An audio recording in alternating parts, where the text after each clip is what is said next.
there are some positives, and you look on the defensive side, especially the defensive line, Kyle Vanden Bosch with 12.5 sacks. No, there's good things to build on. I'm glad you mentioned the salary cap, but because I think the fans expected this and expected a down year with how that roster changed last year. But you look at Vanden Bosch as a first-year guy that has come in here. He's in his 5th year in the league, but he's been awesome with 12.5 sacks.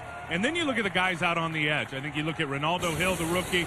You look at Adam Jones, the rookie on the other side. These guys have gotten very valuable playing time out on the corners, which will pay dividends down the line. I'm intrigued today to see how they do against that fast-paced, high-octane offense that Seattle will bring to the table. They've been hard on young cornerbacks all year long.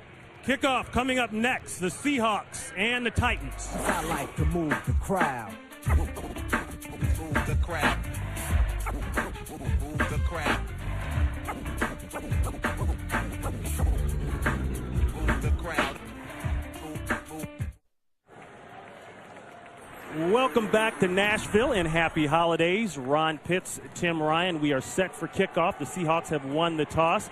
This is the first time here at the Coliseum for the Seattle Seahawks. And look at that. Look at that record when teams come in here for the first time.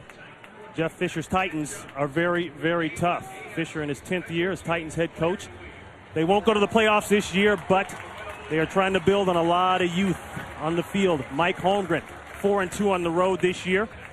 They've had problems coming east. You know that, and I know that. And as Mike told us yesterday, Ronnie, they got a heck of a lot to play for today.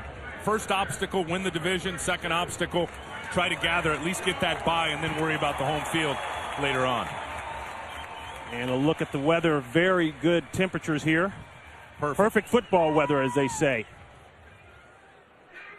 And Seattle, as we said earlier, if they get the win, they will ensure themselves a first-round bye in the playoffs. If they get the win and Chicago loses later on tonight against Atlanta, they will lock up home field for the entire playoff series, and that is huge as Mike Holmgren looks for that very first playoff win as Seattle's head coach. Oh, they've had great success up there. And you go back to the last 3 years, and when they're playing at home, more times than not, they're winning those football games.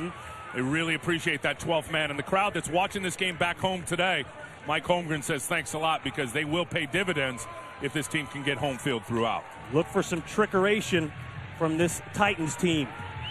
Jeff Fisher has alluded to it. Scobie will take it at the 2. Looking for the corner. He's got a little bit of a seam, and he's out close to the 30-yard line. Matt Hasselbeck, very good on the road. You see his numbers. A 103 quarterback rating in the last 4 games, and Tim Ryan, he threw 4 touchdown passes against San Francisco last week, just lit him up. He's just running the system to perfection right now, and people don't realize he's a 7-year pro, and he's drawing from all that experience. You'll see a lot more audibles out of him throughout the football game, and he's just running this system. Mike Holmgren gets the plays in, and he executes and makes it happen. We'll set the offensive line and the back end receivers after this. Pass, first play out inside. Darrell Jackson. And Jackson checking in for the first time in 9 games after knee surgery in week 5. He picks up 15 and moves the chains right off the bat. And the Titans have the highest percentage of 3-and-out, forced 3-and-outs in the NFL. A very, very quick pace already for the Seahawks. That's something that Mike Holmgren has talked about all week in practice. Going up the field again, and it's incomplete. Intended again for Darrell Jackson. Up front, arguably the best offensive line in the NFL. The 2 Pro Bowlers on the left side, Jones and Hutchinson, very solid. As we mentioned, Darrell Jackson checking back into the starting lineup after missing the last 9 games. Joe Jurevicius will sit down. Sean Alexander on pace to break the NFL touchdown record. He is number 2 in the league in rushing now after that 200-plus performance by Tiki Barber last night in the Giants game. And that's Alexander. Alexander with a breakout already. Sean Alexander, he's into Titans territory. And Sean Alexander has just eclipsed the 1,500-yard mark for the 2nd season in a row. Well, just a great job of Sean using his fullback, Max Strong. We've seen it all year long. You're going to see Max Strong come from the fullback here. Tank Williams is going to come over here and get chopped down right at the point of attack. Pow! right there. That's going to open this for Sean Alexander, who takes it down for another big first down for Seattle early in this ball game. A 4.9 yards per carry rush coming into this game. Definitely having the big year. Alexander again. Not much. Keith Bullock, the Pro Bowler, in on the tackle. A pickup of 3. And a look at Alexander's numbers there. And the thing that's most impressive, I think, Tim, along with that, is that he seems to get stronger in the second half and as the game goes on. Well, I think part of that is what we talked about in the open with that offensive line. I think they start to wear people down because this is an athletic group. Not only are they big up front, but they're athletic. They get stronger as well as the game goes on. Alexander out of the backfield, 2nd and 8. Hasselbeck trying to get Alexander back. The play clock running low.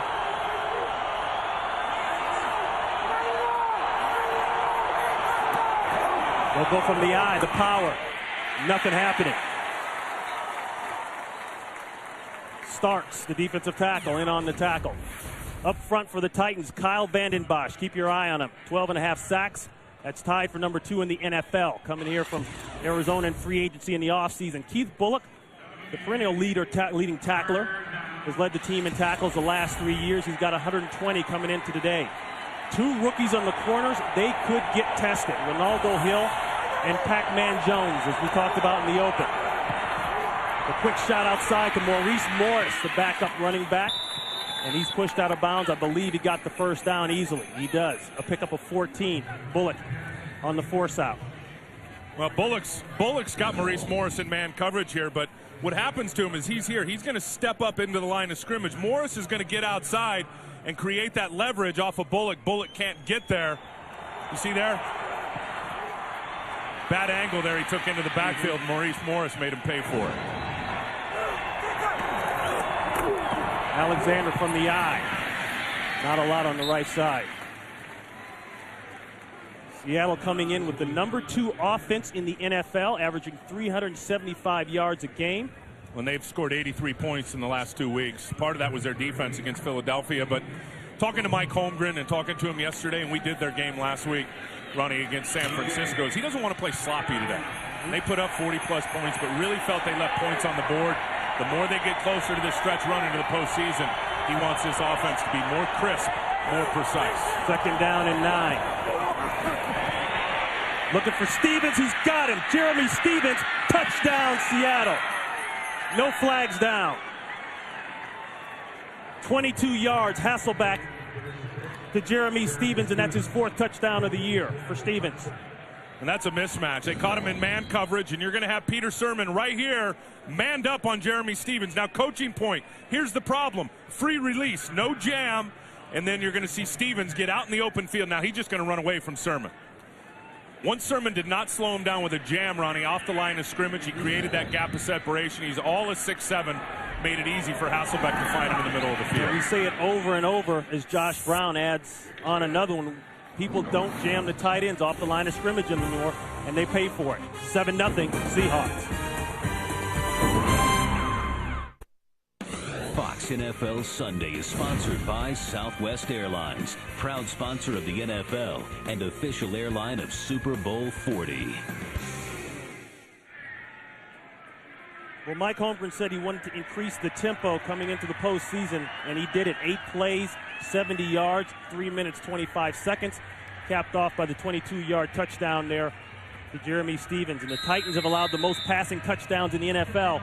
It was 26 coming in. Make that 27 now. A lot of big plays, and that just goes to show you the youth on the back end. And it's going to be hard for these guys all day. You talked about the speed and the tempo. Pac-Man Jones, Ronaldo Hill, trying to match that tempo out on the island is going to be difficult. Brown with a short kickoff. That's Jones at the 10. Jones looking for the edge.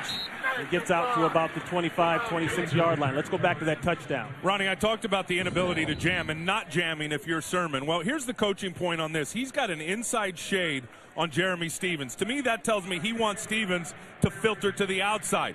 What Jeremy Stevens does is he comes off the football, little club and a swim to take that inside away from Peter Sermon, and then it's just a good throw and catch from Hasselbeck. Found his guy. Matt will want to open up the middle of the field. The more he does that, the more things out on the perimeter will be at his disposal. 11-year veteran Steve McNair will hand it off And that's Brown, who hasn't had a 100 rushing yard game since December 5th of last year. Steve McNair, very good at home. He's got a 90 quarterback rating in the last 4 games. But he's got a lot of young guys out on the field. Doesn't have a lot of playmakers around him. I think he's playing pretty good. I mean, first-year offense for Norm Chow, and you look at him over the last 4 or 5 weeks, and his numbers are decent. 2nd down and 8. Troop settling as a tight end over there in short motion. They'll throw, pressure. It's complete. Tyrone Calico. And Calico, I believe, will have the first down. Yes, he does. And the rest of the offense up front, Hopkins, along with Roos, the tackles, Pillar, Olsen at the guard, and Hartwig at the center position. Roos, the rookie out of Eastern Washington. As we said, Chris Brown looking for that 100-yard rushing game. The rushing offense has not been very active, ranked 20th in the NFL, averaging about 3.9 yards a crack. And that's surprising, I think, when you look at that offensive line. Brown again for a couple. And a very active Seahawks defense. Fisher and Wistrom, the speed ends on the outside, and they get a good push inside with Darby and Tubbs. The 2 linebackers, Tatupu and Hill, very active, but Tatupu's just having a Pro Bowl type of year. Leads the team in tackles with 94. Babineau will get his 2nd NFL start in place of the injured Andre Dyson, who came to Seattle last year or this year from the Tennessee Titans. He is still battling an ankle injury. 2nd down and 7. Inside run again, and they're trying the inside. Wistrom along with Hill on the tackle. That's Brown. And you're going to see him continue to try to pound the football. I think if you're the Tennessee Titans and you know their history, they want to be physical. They want to mash people at the line of scrimmage, and they'll have an opportunity to do that against a Seattle team that is undersized up front. They're quick, but they're undersized. So look for Jeff to continue to try to identify that mentality and really identify what the identity of this football team is, because week 15, not a lot of people know on this Tennessee team. You better know by week 15, 3rd and 3. A quick one, and it's incomplete. Intended for Drew Bennett, and they can't make it work, and that'll bring on the punting unit. Well, that's not good. If you want to control the tempo as an offense and keep Matt Hasselbeck over on the sideline, you can't come out and be out here for 2 minutes and then over to the sideline. I mean, they're going to have to move the chains today, try to chew up that clock and speed this game up to keep Hasselbeck, Ronnie, and all those weapons over there on the bench. The Seahawks have still not allowed an opening drive touchdown this season. Hentrick, bad punt. Williams will take it anyway. He's able to make a couple yards out of it before he gets beat up around the 20-yard line. 7-0 at 8:54 here in the first quarter.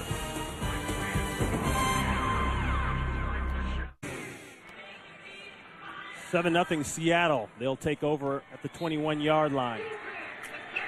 Jeff Fisher said his defense has to disrupt the tempo of this offense, and you saw the great tempo in the first series. They went right down the field, 70 yards, and put it in the end zone. The bootleg, the short throw, complete. Looks like Stevens, and Stevens will be about 4 yards short of a first down. We talked about the Pro Bowl offensive line, and it's anchored by that left side. Steve Hutchinson, the 5th-year man out of Michigan, in a contract year, Tim, and hard to believe that the Seahawks wouldn't get him wrapped up. I don't think they'll let him get away. Now, we'll be able to test the market. Guys are going to be throwing a lot of money at him, but let's remember, they've got the franchise tag that they can use because they can't use it on Sean Alexander another year. Hutch may be the guy that gets it here for the 05 offseason. 2nd and 4, and Alexander will pick his way through for an easy first down. Let's check in with James Brown for the first time today for this game break. JB. All right, Ron, Carolina looking to move a full game up on Tampa Bay in the NFC South. Capped the opening drive with that end around to Steve Smith, his first career rushing touchdown, 20 yards to pay dirt. The Panthers on top, 7-0. Let's take it back to Ron Pitts and Tim Ryan. And JB, he didn't change the baby this time. Another great play by Steve Smith, making his bid for an MVP. And this guy here is making a bid for an MVP. Sean Alexander with a huge run. So the 20-15 out of bounds at the 12-yard line of the Tennessee Titans. And he came into today's game just short of the rushing title thanks to Tiki Barber, but that might help get it back. Anytime you see a running back cutting back, look at the backside defensive tackle. Does Haynesworth get too far up the field to open this crease up for Sean Alexander? That's actually a pretty good job squeezing right there, but there it is. A couple of missed tackles, a bad angle by your safety and Tank Williams. And Sean just glides now. When he gets in the open field, his vision is terrific. He can cut back against the grain running. He's faster, too, than I think anybody gives him credit for. 52 yards, and Alexander was 79 yards on 6 carries already. Going across the field to Ingram, and Ingram is brought down at about the 6-yard line by Castle. You know, it's interesting when you talk about Sean Alexander, and talking to him last night, and boy, is he getting a lot of hype now on the front of SI and all that good stuff, and we'll talk about that later. But you look at his numbers and where he is and what he's doing.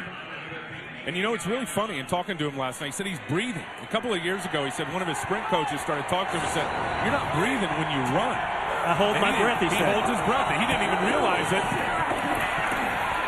Alexander not holding his breath here as he continues to push the pile. They'll probably mark forward progress, but he got very close to the goal line as they scuffle it out here. A little frustration showing up on the part of the Titans, and I can understand why. Getting gashed. And gashed right over the money side, this left side of the offensive line. And this is a perfect example of Sean coming up with a 50-plus yard run and now having enough gas left in the tank to expose that hole like that. You see his speed through the hole? That is part of it, because he's breathing now on the long runs. He said he's much more energized at the end of games, and on the following play, he doesn't have to come off the football field. Didn't even know he wasn't breathing on those long runs, and very grateful for his guy for picking that up. First and goal, Alexander, and he'll just walk in. Touchdown, Seahawks. 24th of the year for Sean Alexander.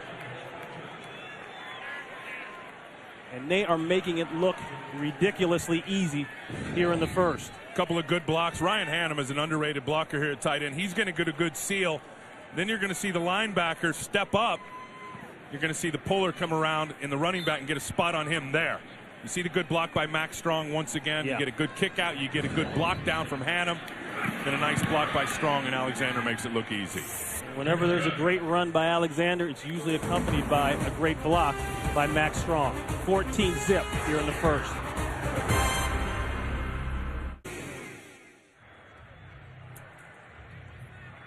We talked about that career year that Sean Alexander is having. 24 touchdowns. He's on pace to break Priest Holmes' NFL record of 27 set back in 2003. Chalk up also 9 straight 100-yard games versus divisional opponents. That is an NFL record. He set that last week against the San Francisco 49ers. Jones at the 5. Avoids one, avoids another one. Pac-Man Jones, he took back a punt last week for 52 yards, but then gets waxed appropriately by Ettrick Pruitt. And that will bring on the offense. An offense that's got to get something going here quick. Ronnie, here's the touchdown. I'll tell you why this O-line's so good. It's the unison. Block down there, block down there. Watch Hutchinson get out and get the kick out, and then you'll see Max Strong fit up inside. Everybody is in sync, acting as one group. Look at that. I mean, on a man, on a man, on a man, crease, touchdown. To take a quote from Bill Parcells earlier in the week, he said, the most overrated thing in this business, as we look at the touchdown record there, the most overrated thing in the business is a game plan, and the most underrated thing is execution. And you saw a perfect example of it right there. Brown chugs up inside, but we've got a marker down. Holding, 69 offense, 10 yards, repeat first down. Gerald Austin gives us the call. That's Zach Pillar, the left guard. In the first 2 drives, in case you just joined in, well, you missed 2 touchdowns. One of 70, one of 79. The first drive capped off by a 22-yard strike, Hasselback to Jeremy Stevens. And then Sean Alexander got going. He had a long run in there in the middle of that second drive, 52 yards. He pounded it through from about 2 yards out. First and 20 after the penalty. 2 tight ends set for Tennessee. Looked as though a mix-up in the backfield, a high throw, and it's incomplete, intended for Drew Bennett. It looked as though McNair wanted to play action to somebody, and that somebody wasn't there. And he had Drew Bennett on the stop route. You're going to see Drew get out into the secondary. Steve just lets this go. It sails on him. I think more times than not, when you see a football sail, it just comes out of the hand a little bit too soon. Just a little too much elevation as the 6'5" Bennett couldn't go up and get it. McNair battling injuries once again. The shin, the back, the ankle. Has been on and off in practice, but he is a warrior. On game day, he shows up. 2nd and 20. Looking for the middle screen. There it is to Scaife, the rookie tight end, and he's out to about the 22-yard line, well short still of the first down. Hill along with Terrell on the tackle. One thing as you watch this offense that could be a feather in their cap today is that Steve McNair did get a good week of practice in terms of Thursday and Friday. And I know over the last couple of weeks after that injury against Indianapolis with the leg and the ankle that not getting a lot of practice reps. And when you got a bunch of new receivers, you got guys that have been hurt all year long. When you talk about the kids, talk about Drew Bennett also being out for some games with the thumb. I mean, it's been a work in progress, and the lack of timing in practice and the lack of reps in practice, Ronnie, has showed up on the field on Sundays all year long. 3rd down and 14. Seattle bluffs blitz. They go to zone. They're in a 3-man deep look. Another bad throw, and that will bring on the punting unit. And the Boo Birds come out here in Nashville.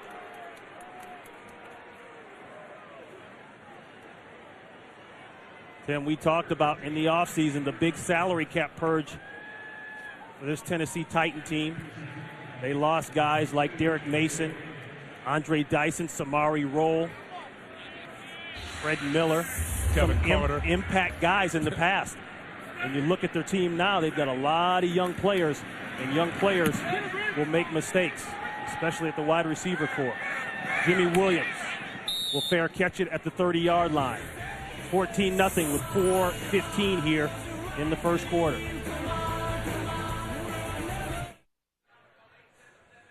Stay tuned for Game 2 of our Fox NFL doubleheader. It's an NFC East battle as the Dallas Cowboys lock up with the Washington Redskins. Fox Sports America's most watched NFL network. Boy, the Redskins are bumming that the Giants didn't didn't lose to Kansas City last night, because if you're Washington and the Giants slipped up, they controlled their own destiny. Now they're going to need some help. Huge, huge game with Dallas coming to town, especially if you remember that Monday night matchup earlier in the year. 1st down and 10 for the Seahawks. They'll go with 3 wide outs. Hand it off inside to Morris for a couple. And yesterday, some big plays, some big players making big plays. Tom Brady, you see his numbers there, but how about Tiki Barber? Had him on the pregame show there. 220 yards, set a franchise record. He wasn't supposed to do that. His offensive tackles were out of that football game. Well, Sean Alexander said he wasn't supposed to do that because Sean was leading the NFL in rushing before that game. Tiki rolled him up, and Rod Smith had a big game for Denver. I'll tell you, I'm most surprised with what the New England Patriots are doing right now. Watch out for Tom Brady and that team coming out of the Absolutely, AFC. and Sean Alexander getting a rest. He's off the field, and that one is complete to Bobby Ingram for a 1st down. Let's go to Los Angeles for this update. Hey, Ron, you know Todd Bowman making only his 4th ever start. Take a look here, hooking up with Dante Stallworth, a 23-yard strike. That evens the score at 7-all against Carolina. Back to Ron Pitts and Tim Ryan. All right, JB, and Matt Hasselbeck has just gone over the 3,000-yard passing mark now for the 4th consecutive season, setting a new Seahawks franchise record. Congratulations, Matt. Another perfect throw to Ingram. And Ingram will be across the 50 and move the chains again. And there's a quick look at the AFC playoff picture. Of course, the Indianapolis Colts fighting for that perfect season, and the Denver Broncos, they lock up their division last night with that win against the Buffalo Bills. But like you say, Tim, watch out for the guys at the bottom there, 9-5, New England, because they are healthy and on the move. Yep. Here's the NFC playoff picture. As we've said, a win today for Seattle, and they will get themselves the 1st-round bye. A win plus a Chicago loss will mean home field throughout. And Alexander is popped quickly by Brad Castle, the middle linebacker. Really, you think about it in the AFC, there's going to be a big battle for that number 2 seed. Who's going to get the bye when you're talking about those 2 top teams with Denver and with Cincinnati looking for that number 2, of course, behind Indy with the looks like is going to be a 1 seed. And then in the NFC, really, there's a battle at 2 through 6. When you look at all those seeds, very complicated right now when you look at it with a lot of football to be played. Who's going to garner that 2 through 6 seed? I think we know who the 1 seed's going to be. I think they're sitting right there on the field in the Seattle Seahawks. Alexander. You know, it's funny what Sean Alexander said about the whole Sports Illustrated cover this week, and everybody's talking about the jinx. He says, well, wait a minute. Jerry Rice was on that cover. Emmitt Smith was on that cover. Brett Favre was on that cover. Now, if that's a jinx, then I want that Super Bowl ring jinx. There's not a more humble guy than Sean Alexander. Terrific human being. And, Tim, you've been talking about this guy now for 3 years, and to say that, well, where did he come from and who is he and how come nobody knows, I don't know if that's accurate. I can tell you where he came from, about 300 miles from here, and he was a touchdown machine in Alabama, and he hasn't stopped since he got in the NFL. Hasselbeck looking for an ad-lib here. Plenty of time to throw in a completion to Jeremy Stevens. And if that doesn't sum up the maturation of Matt Hasselbeck through the years, I don't know what does. 19 yards on a first.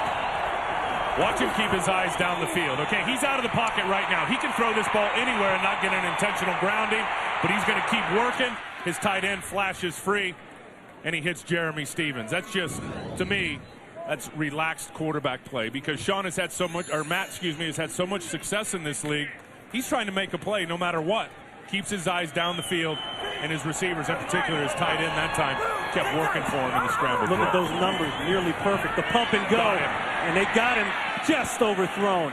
Intended for Darrell Jackson. It's incomplete. He's got Ronaldo Hill in man coverage. You see a nice big cushion here, but Darrell Jackson has got the element of speed, so you've got to respect it. Now he's going to do a stop and go there and gets going. Hill can't catch back up, but Matt overthrows him into the end zone. Matt waits a little bit on that, Ronnie, and drops it where it needs to be. That's an easy touchdown. This is a guy now that has missed 9 games in Darrell Jackson. And think about it now. He's been the #1 receiver here for the last 4 years. This guy's a good player. Doesn't seem to have messed up any of the chemistry so far in this game. The pitch and the cut for Alexander. You know one thing interesting about Sean is that when he realizes there's nothing there, he will shut it down. He's doesn't a smart player. Pour in there and try to go head-to-head with a brick wall. He lives for another day. And that will be the end of the first quarter, and it is all Seahawks. And this is what we call ball control. Check it out. And look what happens. You give that high-octane offense that many more opportunities in the first quarter of a football game. Hard to win like that. Not controlling the tempo like they wanted to at the beginning of this game, the Tennessee Titans. All about big plays. Wow, a jump through and a tackle. But he might have gone early. That's Albert Hainsworth. Offside, 92 defense. 5 yards. It's still 3rd down. Just a bit offside. That should become a 5-yard turn into a 15, if you ask me. Because here's Hainsworth right here. He's clearly off the ball before it snaps. He's gone, and now he's going to swell up and put 340 on Hasselbeck. To me, that becomes a simple 5-yard penalty and turns right into a 15-yard personal foul with all that weight crunching down on the quarterback. And Mike Holmgren can't like that now. Like you said, 340 on your franchise's or one of your franchise's shoulder. And with the kind of year he's having, that would be disastrous for this team. 3rd and 5. Alexander, quick inside draw. They're going to be about 4 yards short.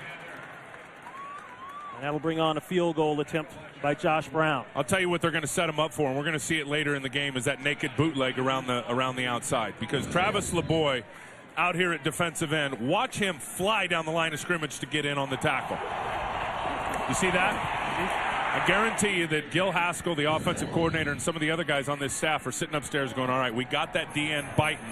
Let's bring that naked bootleg around that corner on the next drive. 36 yards for Brown. He hit from 52 yards out twice, and it's blocked.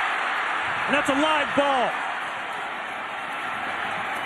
It's picked up. Lamont Thompson picks it up. I think it was Tank on the block. So a much-needed big play by the Tennessee Titan defense here as we start the second quarter.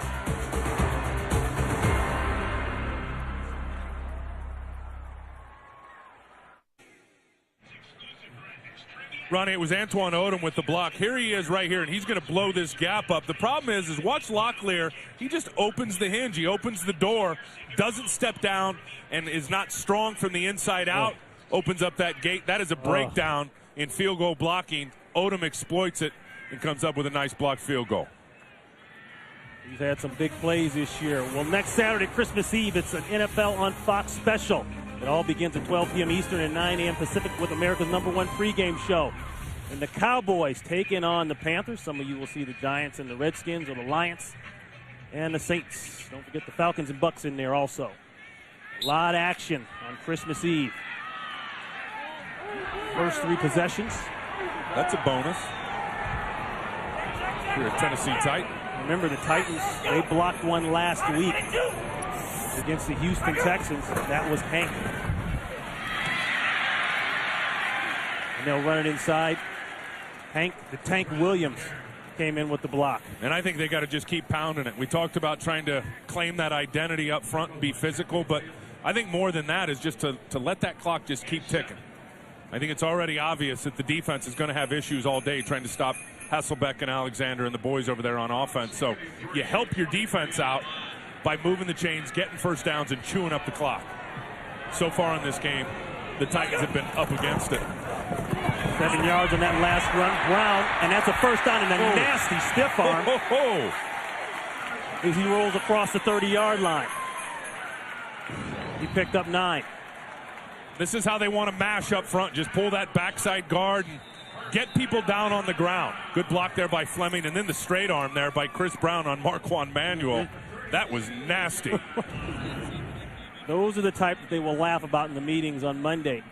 And you look the first 9 games versus the last 4 games this season for Brown. He's kind of disappeared.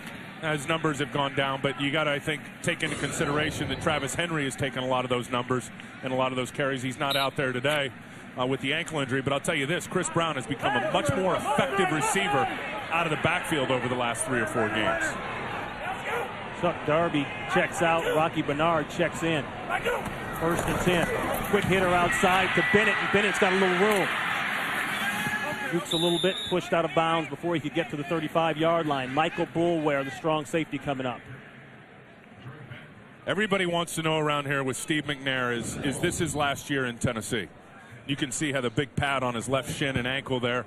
He has been beat up, but I think it's up to McNair. I mean, we talked about this a couple weeks ago. He's got that $50 million option bonus due in the offseason, which in effect was to force him back to the negotiating table, which he will go to. Jeff Fisher says the contract, the number, that won't be a problem.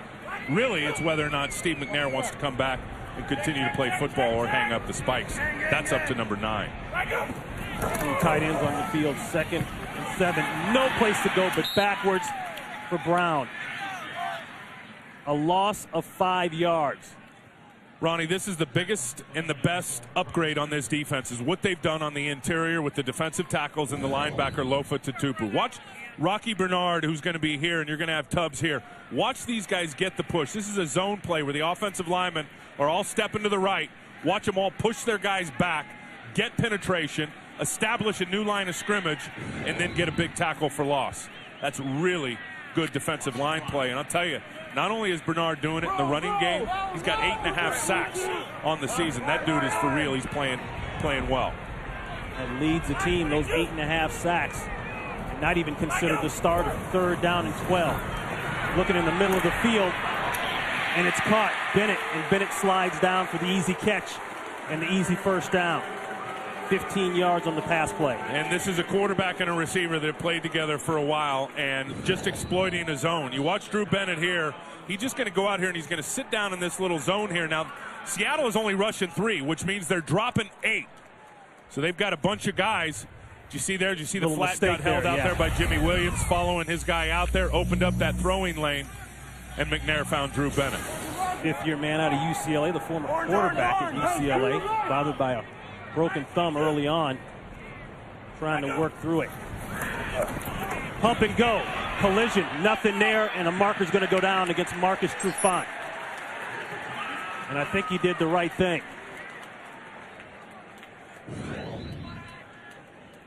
Here's Drew Bennett right here. They're going to run the double move with Trufant on him. That's going to be an illegal contact. That ball wasn't in the air yet. Yep. You can see Gerald's sign down there if he gave him pass interference, or in fact it's just an illegal contact. Illegal contact. You're right on that ball, not in the air yet. But that's a smart move by Trufant, because I really believe that if he kept coming, he would have been burnt. He's had a quiet year, Marcus Trufant. He has. One interception, switched from left corner over to right corner, had some shoulder surgery in the offseason. And Tim, that's tricky. You know, having played back at that corner position, your technique is a little screwy going from one side to another. High formation to Brown. As you say, Tim, they'll just try to pound this ball out. And this Seattle defense, you can't say enough about them. In the last 2 games, 8 takeaways, giving up only 3 points. Of course, they went to Philadelphia and blanked them. Blew them up. Then last week, gave up only 3 points to San Francisco. 40-point output by the offense both times. I mean, this is the type of production you want your team to have coming into the playoffs. What did Norm Chow tell us the other day? There's no real superstars on this defense, and he's probably right. But I'll tell you this, there's 11 really good football players that play whistle to whistle. That's why they're so good. Reminiscent of the New England Patriots run. And there's a completion. Calico's been very quiet. He missed 3 games with a calf injury, has dropped a couple balls, but he gets 11 there. Nice little design, good play call, because you're going to see Chris Brown go here. This is going to pull Marquand Manuel out and open it up right underneath for Calico. You see Marquand go out with him, and then that short route underneath is going to be open for Calico, and then you hope now that he can rack a little bit and just get a run after the catch and pick up some positive yards. Tell those DBs you can't jump out of those windows. That's what they put guys in the flat for. They want you to jump out so they can fit the ball in. Play action run, looking deep. A stop route inside by Bennett. Nicely executed. 15 yards and a first. What a job by Bennett reading the safety. Because you're going to watch Bennett here. He's going to take off on this inside go route. He's got this guy beat, but he knows there's a safety back there, so he's just going to turn around and come back to the football. Really, really intelligent play by Drew Bennett. Absolutely. And the Titans tried to run a little hurry up. 77 offense. Put a little Peyton Manning on him, and it backfired. Put a little sugar in that huddle, huh? That was on Hartwig. He wasn't set. Going back to that catch. Now you can see that he's got Babineau beat right now. Babineau's in a trail position, but he saw the safety sitting back deep, knew that he would not be able to get past him in that double coverage. So he stopped, turned around, came back to the football. And here's what they're doing, Ronnie. We talked about it. They're chewing up that clock and helping out their defense. 1st and 15 after the penalty. Hard count attempt. Brown's got a little bit of an opening. And one of the things that the Seahawks defensive players talked to us about last night, Tim, is that they felt this offensive line would try to lean on him, mash on him, as we say in NFL terminology. Well, they're good now. I mean, Hartwig and Benji Olsen and Michael Roos, these guys will kick it down now. Once they get you moving one way, and that's what Seattle's going to do, being undersized. They're going to penetrate and blow up those gaps. You're going to see a lot of position steps by this offensive line today, because they'll take that D-line whatever way they want to go and then ride with them, and they're big enough to do that once they get their hands on it. 2nd down, 11. A quick throw outside. That's complete to Courtney Roby. The 3rd-round pick out of Indiana, and he gets a little closer. Classic Norm Chow. I mean, you spread guys out, you get 4 wide, and then you just throw this little short route over here to Courtney Roby. Now, he's got great speed, so Babineau's going to give him a cushion. He's just going to put on the brakes and come out and get the football. I think that was Michael Harden out there in coverage. Roby, the nephew of the late Reggie Roby, the former punter with the Miami Dolphins. Part of that young crew here. They're trying to get in sync in the passing game. They'll hand it off. Jared Payton, some more NFL lineage. The son of the late, great Walter Payton. I'm glad they're choosing, inside. Ronnie, I'm glad they're choosing to run the football down here in the red zone. I think this year they've gotten away from the running game at times when they've gotten down in the money zone and have put it up, and they've ended up settling for a lot of field goals and going for it on a lot of fourth downs. I like the fact that Jeff Fisher has continued just to try to pound it and use his size advantage with his offensive line up front. Seattle, number 2 in the NFL in red zone defense. They've only given up 13 touchdowns and 33 trips.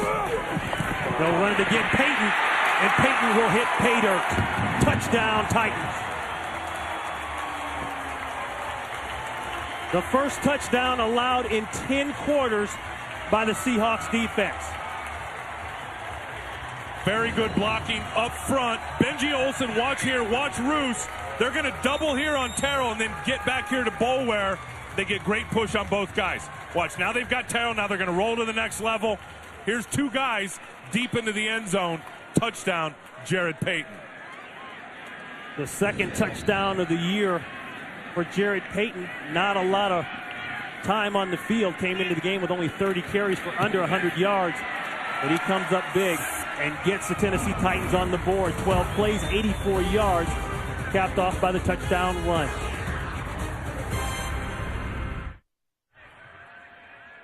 Jared Payton gives the Titans their first touchdown in the last 10 quarters, if you can believe that. Good balance, like the way they did it. Through the run and the pass, physical up front.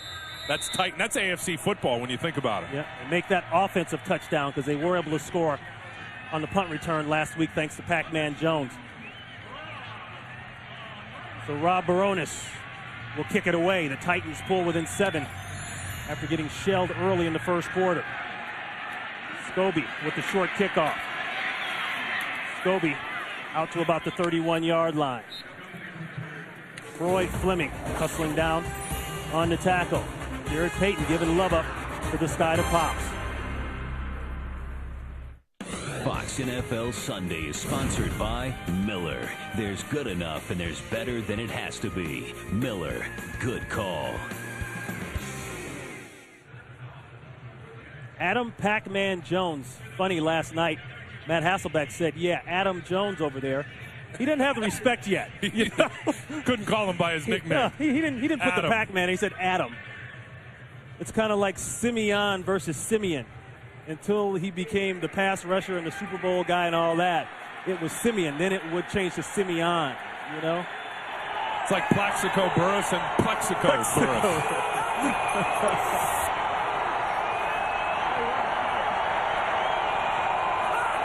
First and 10 for Hasselbeck. I formation run for Alexander, looking for the cutback. Travis LeBoy won't let it happen.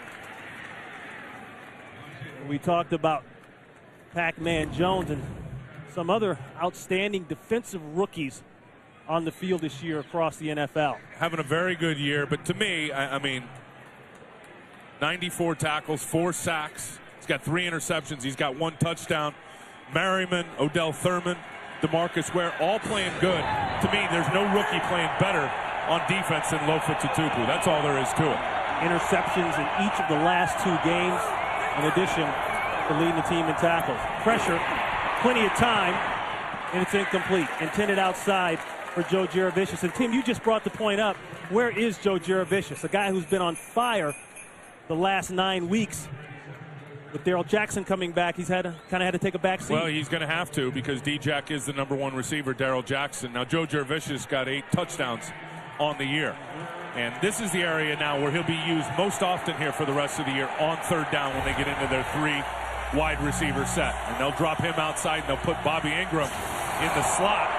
They're actually doing it other way around. Here's Joe sitting in the slot here. Yeah. Here's Ingram outside at the Z receiver. 3rd and 6, Ingram in short motion. Pressure, Ingram, he's got it, he'll have the first. And he is the 3rd down man. He's been that way throughout his career. And with that reception, Ingram has just recorded his first 60-catch season since '99.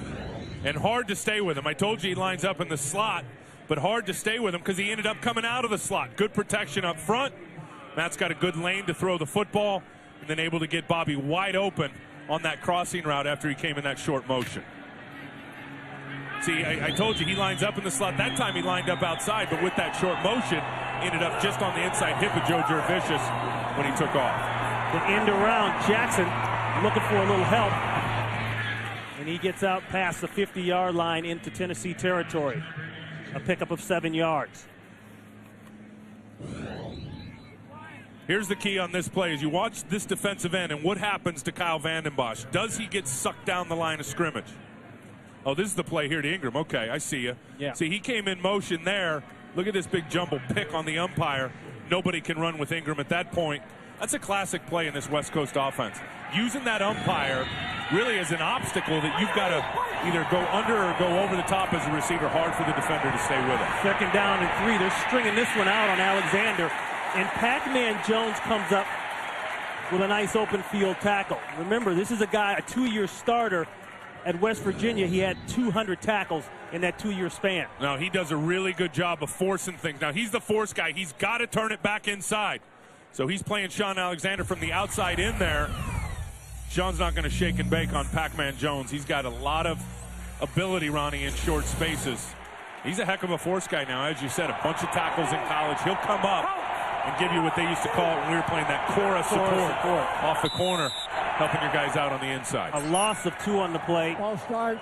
But this play is stopped. 62 offense. 5 yards. Still 3rd down. That'll be Chris Gray. They call 62 the right guard. And this is where Mike Holmgren is going to start to get irritated with compounded mistakes. Now, a mistake here, a mistake there, that's all right. But you go back to last week before the half, you get a holding call, you get a sack. Now, all of a sudden, he's got 2 and 3 mistakes compounding on top of each other. That's what he talked about with playing sloppy. He wants to try to avoid that here in this ball game. 3rd down and 10 after the penalties. Hasselbeck will run for it. And he'll come up 5 yards short at least. Waddell in on the tackle along with Sermon. And that will bring on the punting unit. I think what happened here was his slot receiver right here slips and falls down, so he's one less guy in the route.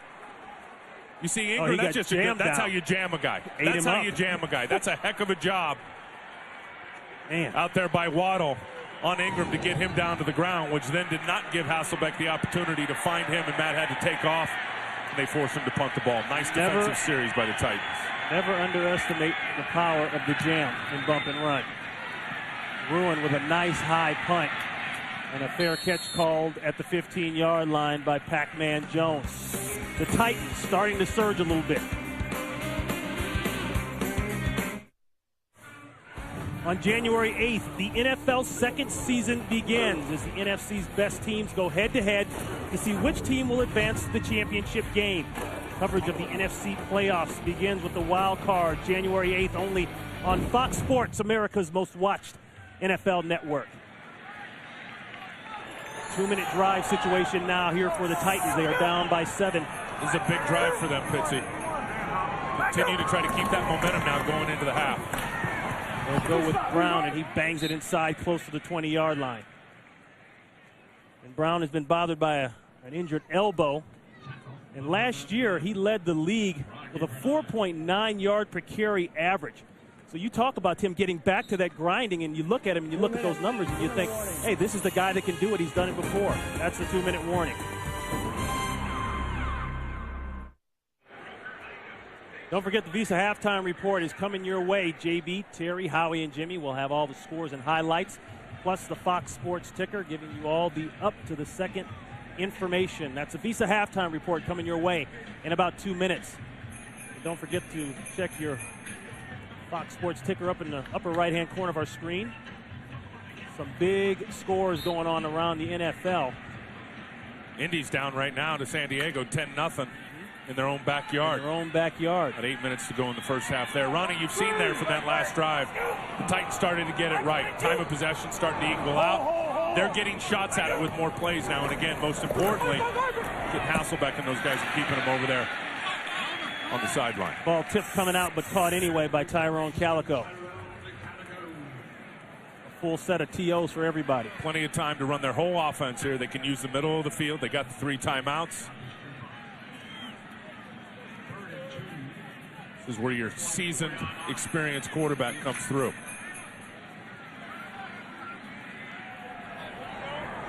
This will be a 3rd down and 1.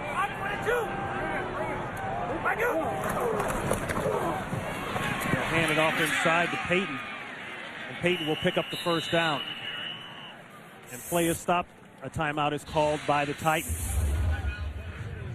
14-7, winding down here in the first half.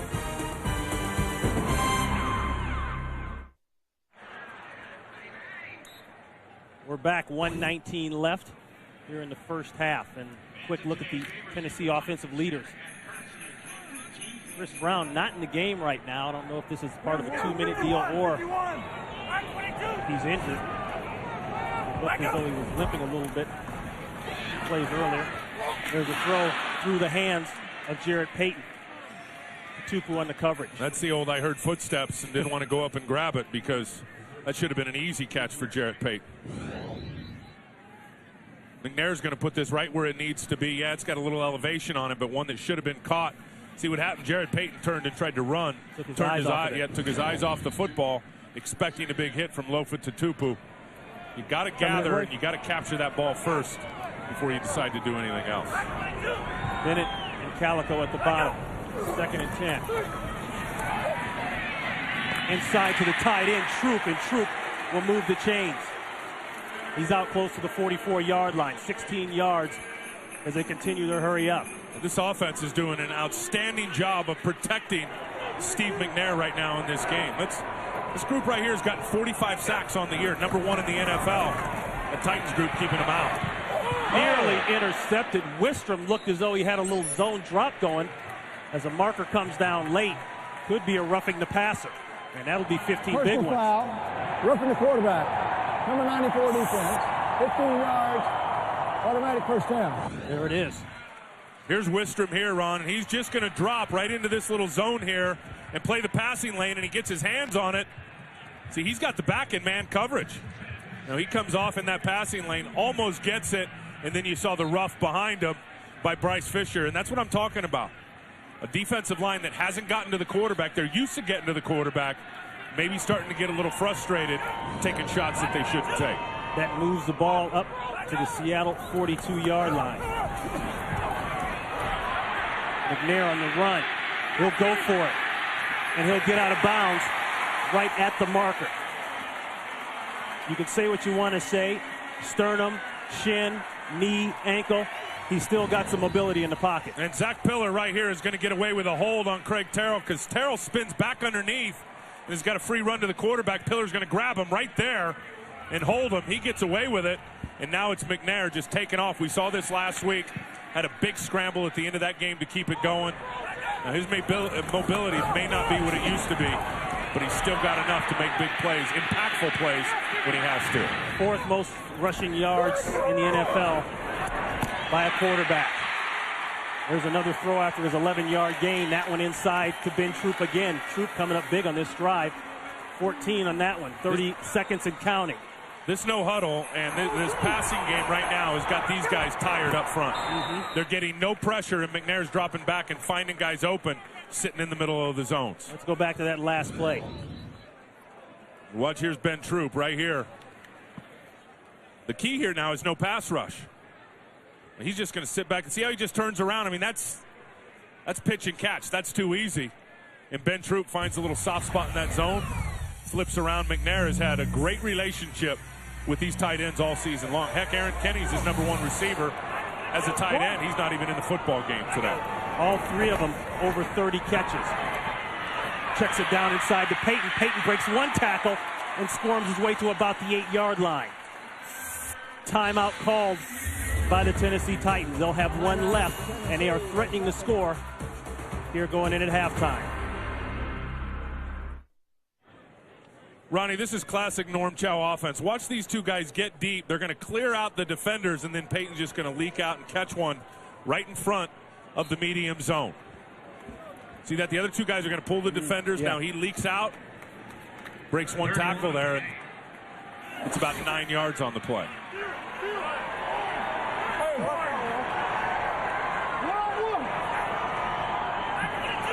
Third down and 1. Brown out of the backfield. Empty set, it better come out fairly quick. Pressure, throw inside. It's caught by Bennett. What a grab. But a quick tackle. And time is running down. They'll have to burn it, and they do. So with 9 seconds left, they burn their final timeout.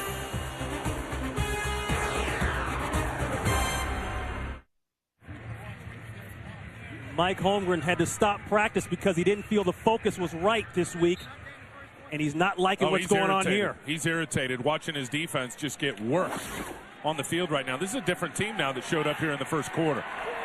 No touchdowns in the first 10 quarters. The last 10 quarters, and Tennessee's threatening to score here. Is it in? Touchdown! Drew Bennett.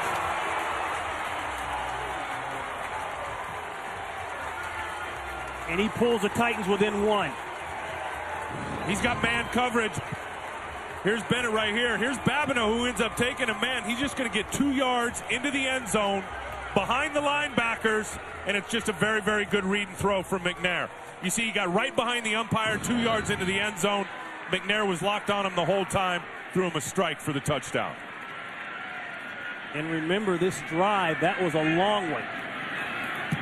Baronis puts it through, and he ties things up. An 84-yard drive, and they tie it up here.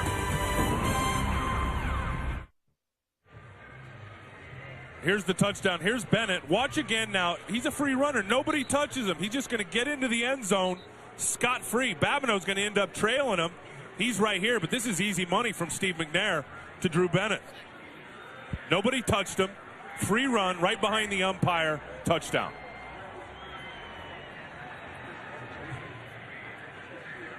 Tim, you talk about a defensive meltdown for Tennessee. 2 touchdowns in the last 6 minutes off the heels of 2 consecutive 84-yard drives. That's what you call controlling the tempo. So we talked about in the open.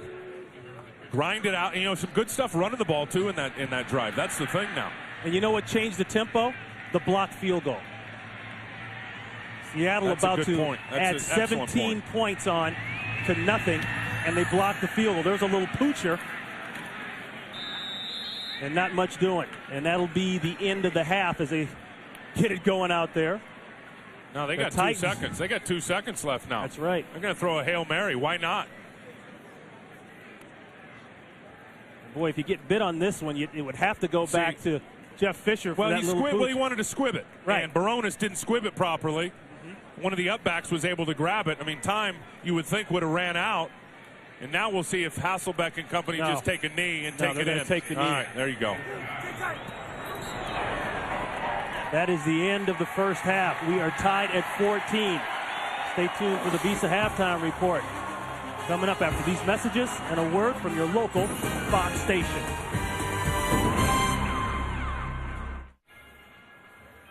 Jeff Fisher trying to get the troops going. I think he's already got them going. We're tied here at halftime, 14-14. Welcome to the broadcast booth. Ron Pitts, Tim Ryan. And you talk about the Seattle Seahawks. Well, it all started out great, and it all started out great thanks to one man. That's Sean Alexander coming out. 14 carries, 95 yards, and a touchdown. He really got on track early. Well, he did, and it looked like it was going to be an ugly game earlier and a landslide win for Seattle, but it hasn't been the case in the second quarter. You're right, though. Sean, at the beginning of the game, was terrific. His offensive line doing good stuff for him. You just see a good illustration of his vision and how he can get to those cutback lanes, and then he gets in the open field. He's going to make it happen. Nobody sniffs the end zone better than he does, that being his 24th touchdown on the year. But that second quarter, you started to get the feeling that Seattle may be stepping into a trap here in Tennessee. Yeah, just say it, trap game, especially with Steve McNair. And he comes into the game right now beat up, but he's going down the field. 2 nice drives, 84 yards, consecutive back-to-back there. Puts his team down the field, and they get points. 12 of 17 for 121 and 1 touchdown. No, he was brilliant in that 2-minute drive especially. And I think you got to give some credit, too, to that offensive line in front of him. Give him adequate time, and he just razored up that Seattle secondary there on that 2-minute drive, a 2-minute drill there at the end of the half like a surgeon. I mean, he was very, very good. He knows where to go with the football. And, heck, he's enjoyed a very good second quarter, and that's how you do it. If you move the sticks and you control tempo, you're going to even things out in terms of time of possession, and you see that thing is starting to come even with what they were able to do, that being the Titans in the second quarter of the game. And there's a look at the fantasy players course, Alexander, we've already talked about him, and Hasselbeck is just right on as usual. And, of course, McNair getting it done not only in the air, but, like we said, being able to do it on the ground with his legs. For the latest in fantasy stats, log on to foxsports.com on MSN.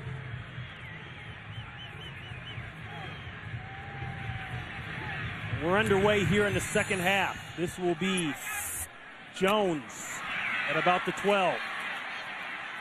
Jones reverses field, heads back inside, and runs it to a headache at about the 18-yard line. Earlier, third member of our crew, Maria Black, caught up with Seattle head coach Mike Holmgren. Coach, you can't be happy about the way the first half ended. No, it was two different halves in one half. We had the first quarter and they had the second quarter. We have to be more consistent than that and play a little bit better defense and take advantage of plays on offense when we got them. Great. Thank you, Coach. Thank you. All right, the tale of two quarters, and as you said, Tim, avoiding that lull that they've had not only in practice, but in last game against the San Francisco 49ers. This defense has got to get right back out here and reset this tempo. Quick throw outside to Bennett, and Bennett will be about a yard shy of the first down, brought down by Marquand Manuel. And the Seahawks defense, look at that. Look at this. The previous 157 minutes, no touchdowns, but in the last 6 minutes going to halftime break, they gave up 2. And that's the worry, I think, for Seahawk fans and even for this staff. I mean, you go back 3 weeks ago and they weren't playing great defense. Heck, they were ranked 26th in the National Football League. The last 2 weeks, they jumped a bunch of spots. They're ranked number 11th right now. They're not playing good. McNair in this offense has got them off balance. And frankly, defensively, that second quarter was brutal for the Seattle Seahawks. It was, and that will be a first down by Chris Brown. We thought he was a little nicked up earlier. Sat out a couple plays on that 2-minute drive, but he's okay. There's a look at John Marshall, the linebackers coach and acting defensive coordinator, with Ray Rhodes, the defensive coordinator, recovering from the stroke he suffered earlier in the season. Here's what I do if I'm John Marshall. I continue to rotate my defensive linemen because you could see they got tired at the end of that second quarter when McNair was in that 2-minute drill. You got to heat that rotation up, keep these guys fresh for the fourth quarter. First and 10, looking screen, and it doesn't develop. And it didn't develop because Grant Wistrom was in the way. Intended for Bo Scaife. Tubbs did a great job of continuing to go after Steve McNair. You're going to see Zach Pillar is going to let Tubbs go right there. Now, what Tubbs needs to do, don't raise those hands. Run through the quarterback. If he doesn't raise his hands right there to try to get him a bat down, and he just puts his crosshairs right on the shoulder pad of McNair, he has a sack right there. But just for a second, he slows up, tries to raise his hands, gets his body out of balance a little bit, and McNair was able to unload the football. Second down and 10. Seattle bringing up the 8th man. They think it's run. They get play action instead. Looking for the tight end. Troop, there he is. Troop still going. Is he down? They mark him down, yes. At Seattle's 38-yard line. 29 yards on the pickup by Ben Troop. Boy, he moves well for 270 pounds, doesn't he? Watch him right here. He's just going to run the corner route. He's got Kevin Bentley in man coverage. Takes it out to the corner, and Bentley can't run with him. Hurry up offense by the Titans. The naked boot. The deep throw and a slip down at the last minute by Roby. But Tim, that last catch by Troop really puts the Tennessee Titans tight ends on another level. They now match the 1979 Oakland Raiders for 128 receptions as a group, at least 128 receptions as a group, and that's third place in NFL history for tight end groups. So that shows you the production. They've been very good all year long. Troop's been part of that. Aaron Kinney, of course, their top receiver. There's Bo Scaife, the rookie 6th-round pick out of Texas. A lot of production, bunches of production. Heck, when you talk about the 79 team for those tight ends all season. Brown with a little. And it's right down the middle of the field. 7 yards. Seahawks came into the game ranked 10th in rushing. Watch them working on the double team. Hartwig right here along with Zach Pillar. They're going to work here, get movement, and then come to the linebacker. Get the movement. Lofa takes a bad fill. Brown cuts it back. That's good work up front. Good vision by the running back, seeing that crease on the backside. Whenever you get your offensive lineman going to the next level, you've probably got a problem on the defense. 3rd and 3. Play action fake. Another tight end involved. Troop again. Ben Troop, who suffered a concussion last week against Houston, fought his way back, gets the starting nod today with the injury to Aaron Kinney, and he comes up with another catch. Really sells the block here and does a good job with it, because here's Troop. He comes in motion. He's going to flash in here like he's blocking, going to reverse pivot, and then just get out to the little open area against the zone. You see, he just flashes right out, gets behind the safety. Norm Chow's doing a great job. He's got this defense off balance big time right now for Seattle. This by far is one of the best we've seen this offense look this year. Outside bounce by Brown, slips down at the last second. Trufant was coming up for the tackle. But going back to Troop, 4 catches for 75 yards on the day. You're giving up 75 yards to a tight end. That means the middle of your field is suspect. Well, they started to exploit that in the second quarter when they got the tight ends involved. Let's remember now that Seattle is without one of their starting linebackers today, D.D. Lewis. So Kevin Bentley's out there. He's filling in. He's gotten beat a couple of times by Ben Troop. See the Tennessee Titans today in the red zone. Going up against a team that was number 2 in the NFL in red zone. This one, touchdown, Bennett.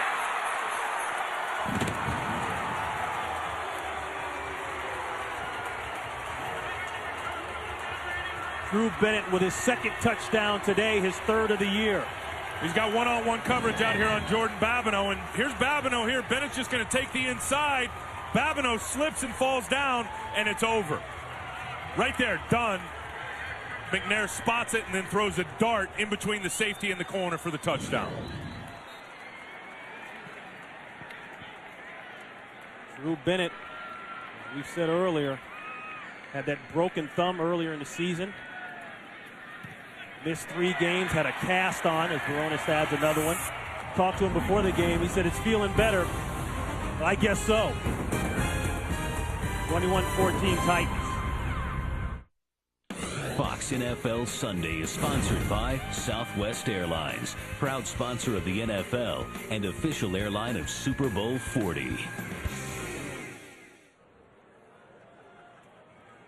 Tim Ryan, Ron Pitts, Maria Black back here in Tennessee, and quick look at the scoring drive, and that's the first time Seattle, and this is the first time Seattle has trailed since November 27th against the New York Giants. That's the last time they played bad defense, too.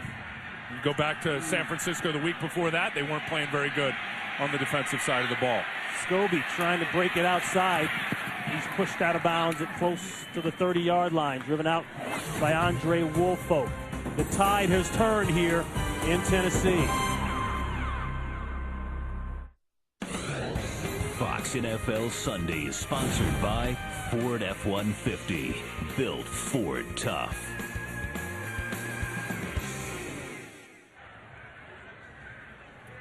All the records on the wall, the gold records at the Country Music Hall of Fame here in Nashville. And look at the total yards discrepancy there has kind of evened out.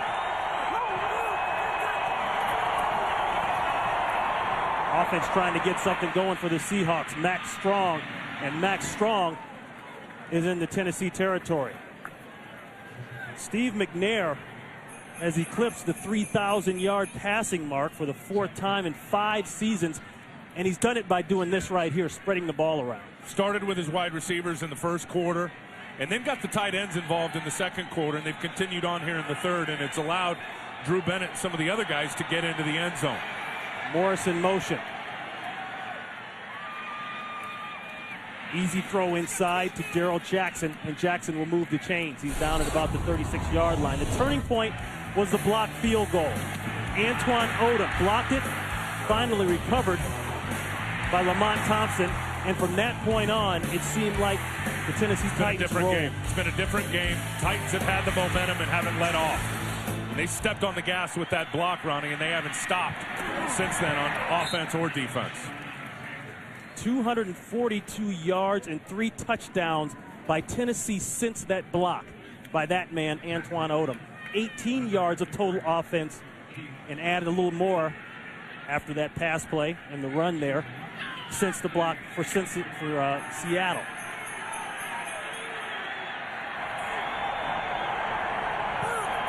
Second down and 8. On the roll, looking for Ingram up the field. And a desperation throw.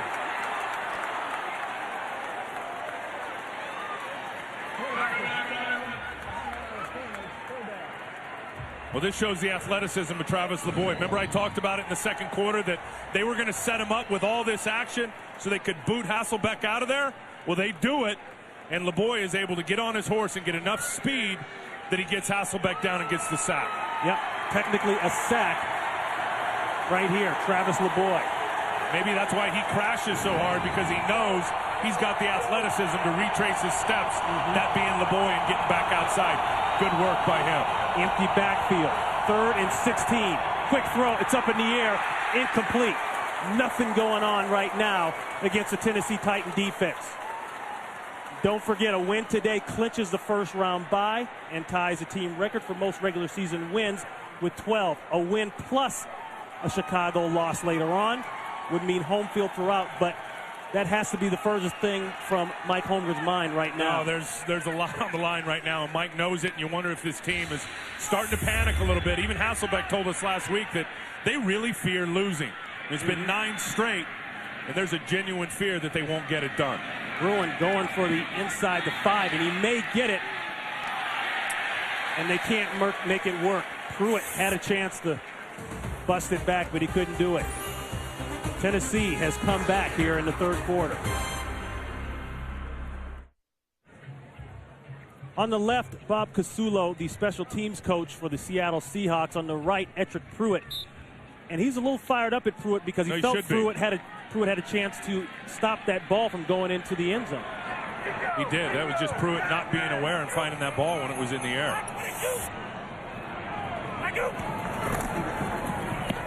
First and 10 run, Brown. Nothing happened in there. Kevin Bentley.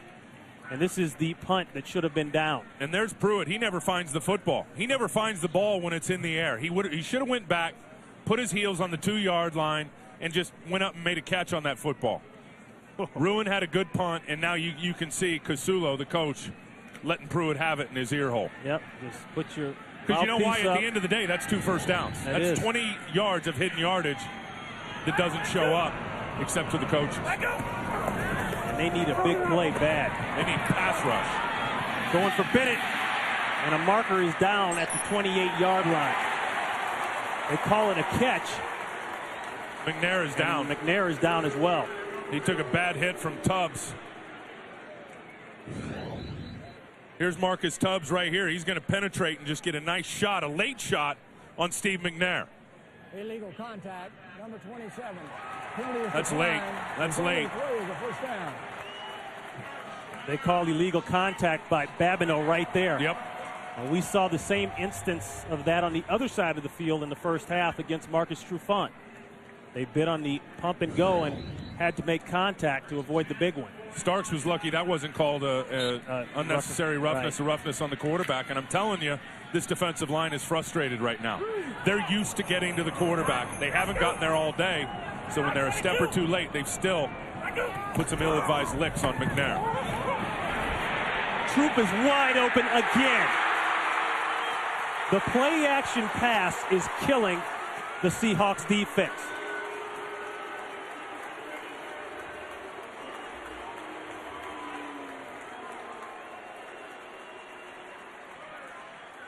Babineau's got a tough time staying on his feet out here. That's all there is to it. I mean, Ben Troop is chewing him up with these corner routes. Here's Troop here. Here's Babineau. He's going to take the corner. Watch Babineau turn and lose his balance again. Right there. Loses his balance, almost trips and falls on his face. And Troop exploits him on that corner route again. 5 catches for 111 yards for one man alone, and that's Ben Troop, the second-round pick last year out of Florida.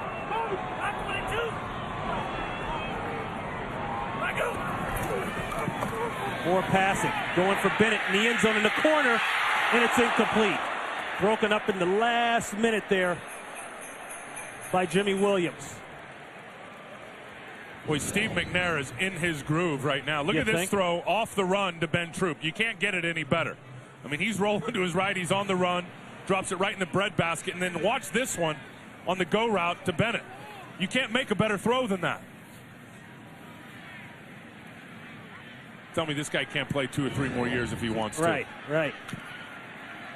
As we've talked before, a big contract issue for him. He's got a $50 million bonus due that the team is going to have to either give him or reconstruct some kind of way. Going end zone, and it's incomplete. Intended for guess who again? Ben True. As you and I were watching film during the week and on Friday and even into yesterday, why isn't this offensive line performing better? What's wrong with this group? Why aren't they running the ball better? Why aren't they having more success? I'll tell you, they found their niche today against the Seattle team. Absolutely. This is the number 1 sack group in pro football. They have kept him off McNair all day long, and they've opened up some good running lanes at times for Chris Brown and Jared Payton as well. Big game by the front 5 of the Tennessee Titans on offense. The first career 100-yard day for Truth. Fumble looked like he dropped the ball there, got it back. Chris Brown out to about the 20-yard line, but won't be enough. And they'll bring on the field goal unit. And this is what they want to do to you. Perfect example. Watch Benji Olsen right here. Rocky Bernard, he's a load now. He's a heck of a player. Watch Benji Olsen maul him. That's the physical prowess, I guess you'd say, for that offensive line that they want to bring to the line of scrimmage every Sunday. And that hasn't consistently been the case all year for this Titan football team. Baronis from 38. He was good from 50-plus easily in practice and in pregame. Edges this one in, and the Titans continue to pour it on. 24-14 here with 6:14 to go in the third quarter.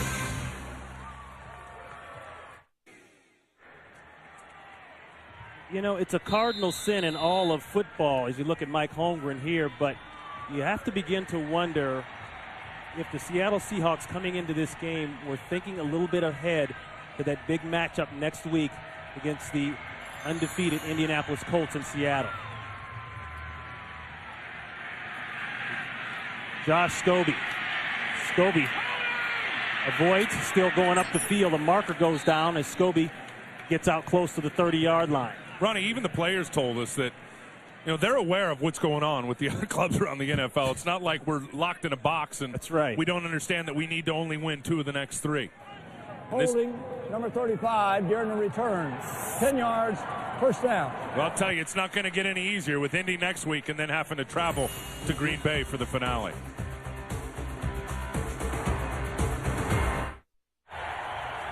The NFC playoff picture. The Seattle Seahawks have clinched the division. They're looking to get a win here for that first round bye. It's going to be wacky watching this thing come down the line. The Giants win yesterday. Chicago plays tonight. They could go to 10-4. Carolina's winning right now 17-7 over New Orleans.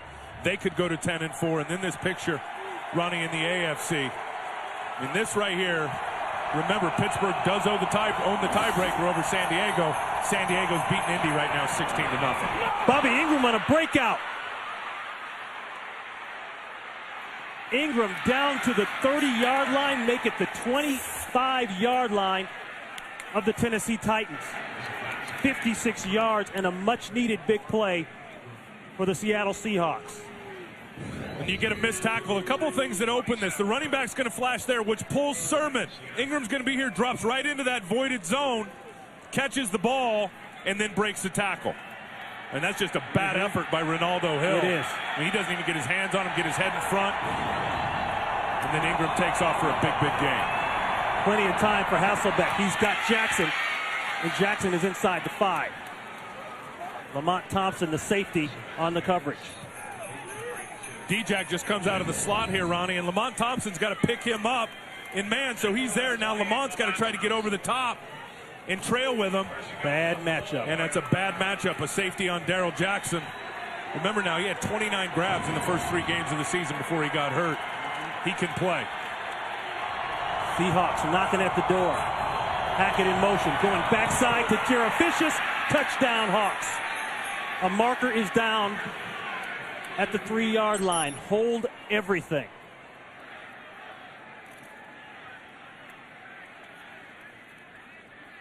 Could go against Tennessee. I believe it will.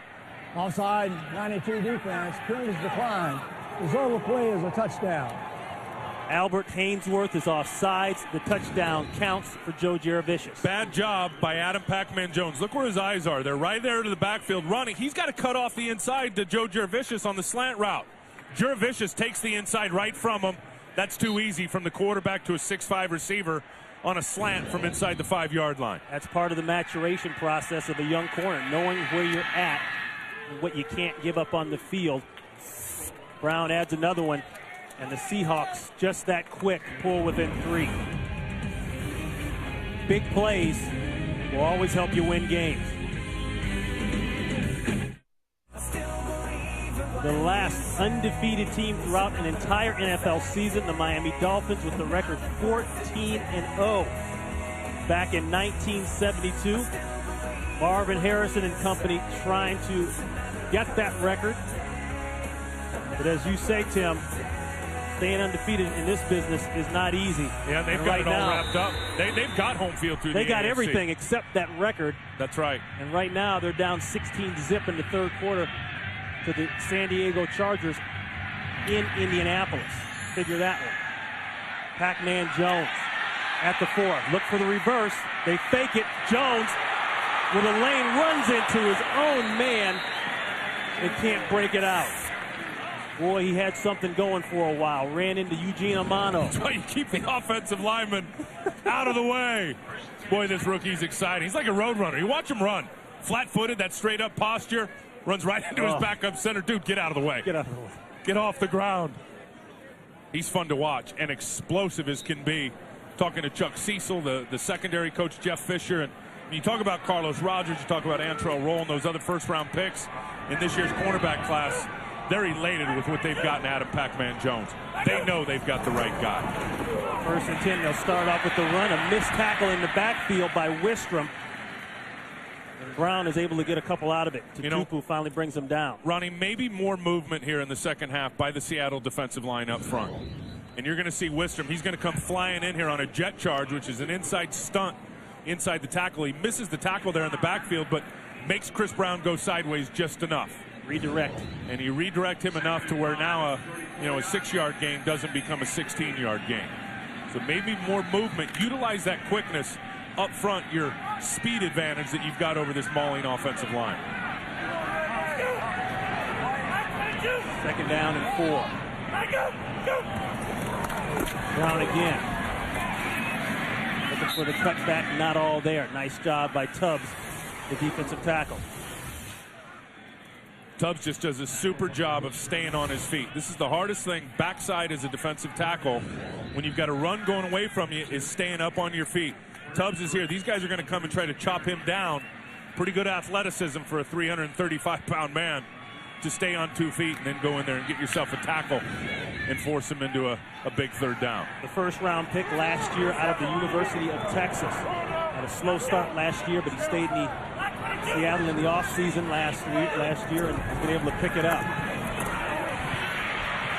McNair trying to find somebody to throw to it, in and out of the hands of Calico.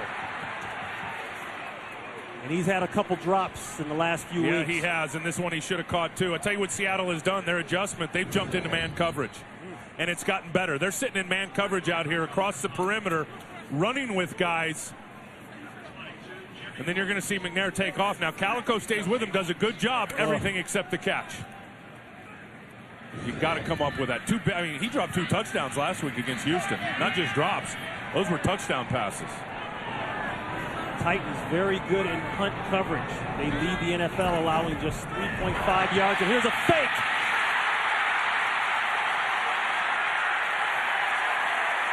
Donnie Nicky, the backup safety, comes with the fake.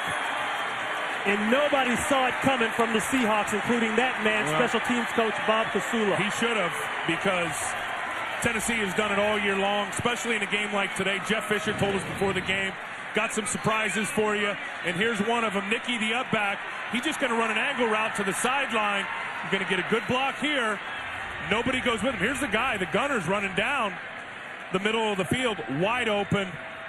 Very opportune play call. Nice job by Alan Lowry, the special teams coach, Jeff Fisher and the boys over there for the Titans. Well, you remember 2 years ago we came back here, and I think they had like a fake in each of the first 5 or 6 Against games. New Orleans that day, I remember that. Play action, looking down the middle of the field for Troop. That one's thrown behind. One of the rare bad passes. One of the rare hits on Steve McNair in this football game. And they haven't gotten pressure on him at all for most of the day. He's been razor sharp. If you get in his grill a little bit and you get defensive linemen up in his face now, like any quarterback, he's going to throw up an errant throw or two, and that's one that you can come down with as a defense. And if you look at McNair's wristband, not only does he have the standard play list on the wristband, but he's got a little, a little flip top. Yeah. A little Maxwell. Flip tops are in vogue, man. Did you know that? Yeah, a little Maxwell Smart secret compartment there. Shit, man. In trouble throws, and that's incomplete, and a blatant marker goes down. I don't know if Hopkins was downfield or maybe one of the other offensive linemen. I'm not sure. I think it's going to be on Hopkins, it looks like. Oh, he's clearly past the line of scrimmage. He's 5 or 6 yards down the line of scrimmage. We saw him do this a lot last week, too. Pass interference, number 72.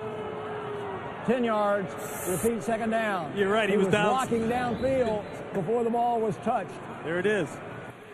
There's Hopkins. He's just going to sit here now. He's going to come to the next level. McNair's still rolling out with the ball in his hands. And he's going to go hit that guy. The ball's in the air. That's pass interference. They could have got him either way. Got him with a pass interference. Could have got him with an illegal man down the field. Yeah. Watch they got a ball. We saw it against Houston, and I guarantee you Mike Holmgren before the game went up to Gerald Austin and said, look, when these guys run their screens and they run this misdirection stuff, you'll see their offensive linemen illegally going past the line of scrimmage before the ball's been out. Second and long distance. Here comes Fisher. It's unloaded. Roby underthrown but caught. Courtney Roby with a big-time catch, and they moved the chains on a 2nd and 20. And McNair stood in there, took another hit, and delivered. What an adjustment by Roby. Watch him take it right here to the inside, but Boulware coming over the top goes for the kill shot rather than the football. That's underthrown. He's going to have to break it back in. Oh, he was going for the ball. He thought he had a pick. He didn't see the player. McNair never knew Roby was firing back in. He thought that ball was so bad it was going to be an easy interception. 32 yards for the rookie out of Indiana, the 3rd-round pick this year, Courtney Roby. Back to the run game. That's real simple, Ronnie. I mean, good adjustment by Roby, bad adjustment by Boulware. Advantage Titans, they make the play. Tim, you alluded to it earlier.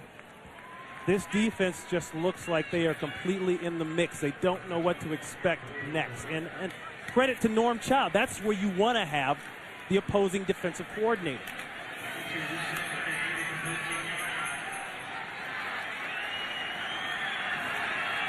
Time winding down here in the 3rd quarter. A 2nd and 8. 2 tight ends set inside to that second tight end, dropped by Troop.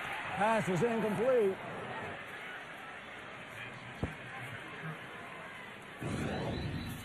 Here he is in the slot, just going to run this little skinny post right inside here.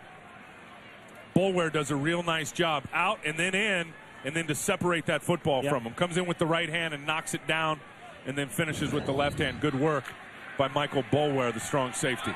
Second-year man out of Florida State. The converted linebacker at Florida State.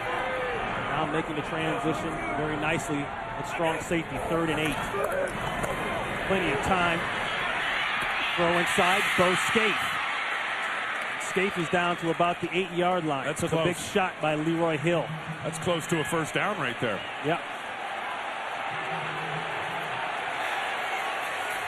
Jeff wants a little time to think about it. Wait a minute. He said, I hear you. I say you get your points. This team has proven to me that they're not very good on 4th down. And if this ends up being a 4th down against a quality opponent like the Seahawks, get points while you can. And what are they on 4th downs for the year? I'll tell you this, it's not very good. And Jeff has gone for a bunch of them. 13 of 55 on 3rd down conversions. 4th down conversion.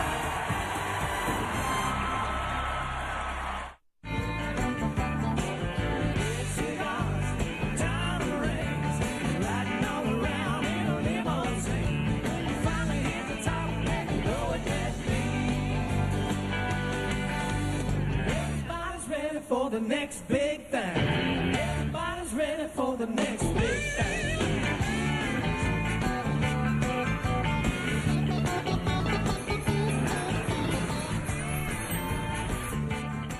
Happy holidays, and we are back at the Coliseum in Nashville starting the fourth quarter. The Tennessee Titans up by 3, threatening to score here.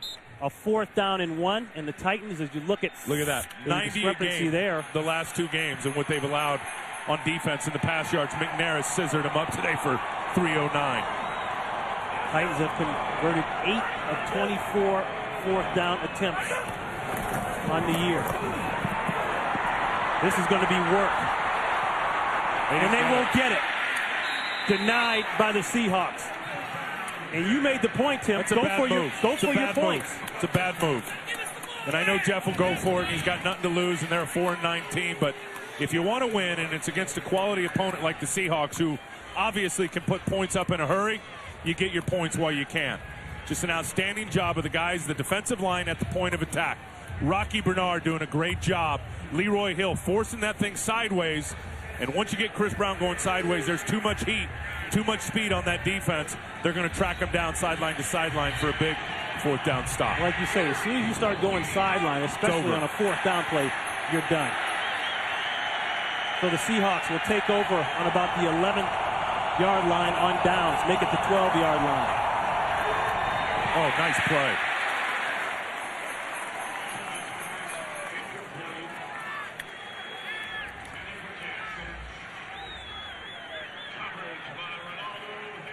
Last drive there. Look at this. Yep. Look at this. What Sean Alexander's done since the first quarter. Yep. Check that ball mark at about the 7-yard line. You know who's been quiet since first quarter? Jeremy Stevens. Yeah. Hasn't done a lot since his touchdown early in the football game.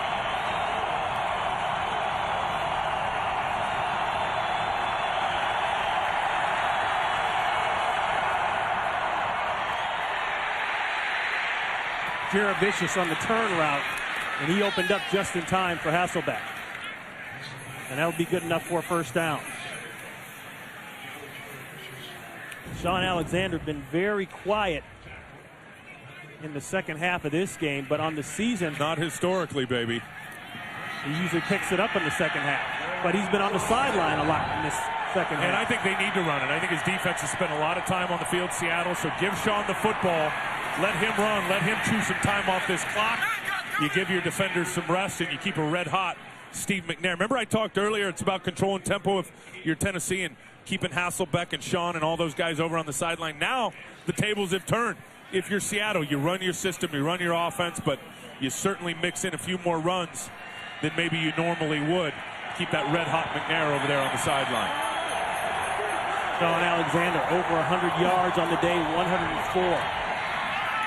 Throw inside and a big hit. Jackson, he holds on to it. Let's go to Los Angeles for this game break. Hey, Ron and Tim, you'll really love this move. Take a look at Jake Delhomme here, hooking up with Steve Smith. Nice little spin move there. Steve Smith, 2nd touchdown of the day, 1 rushing, 1 catching, 12th of the season. Panthers up 24-7. That in the 3rd. Back to Ron and Tim. All right, JB, thank you. Back to Alexander. Not a lot. LeBoy in on the tackle, along with Peter Sermon.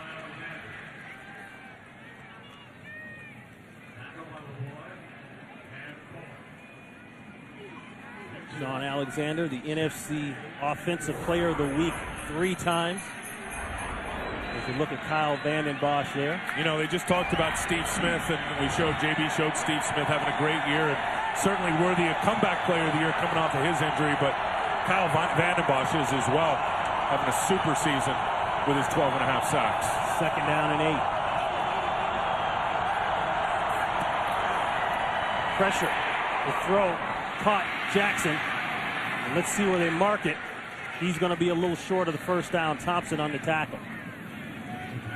Well, nice work by D-Jack, Daryl Jackson, and Hasselbeck in a little option route because the blitz is coming.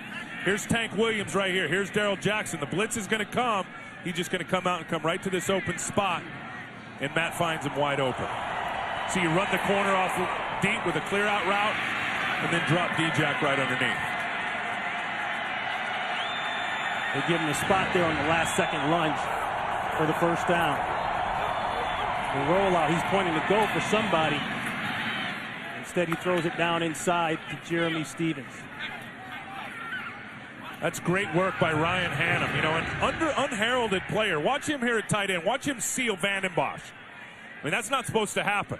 He seals off a guy that maybe going to the Pro Bowl as a defensive end, gives his quarterback the edge, makes a nice, clean throwing lane from Hasselbeck to Jeremy Stevens. We were talking about Alexander. Alexander's last run, he became only the 5th player in NFL history with consecutive 1,600-plus yard seasons, and there he goes again. Another big breakout run for Sean Alexander, padding that 1,600-yard mark.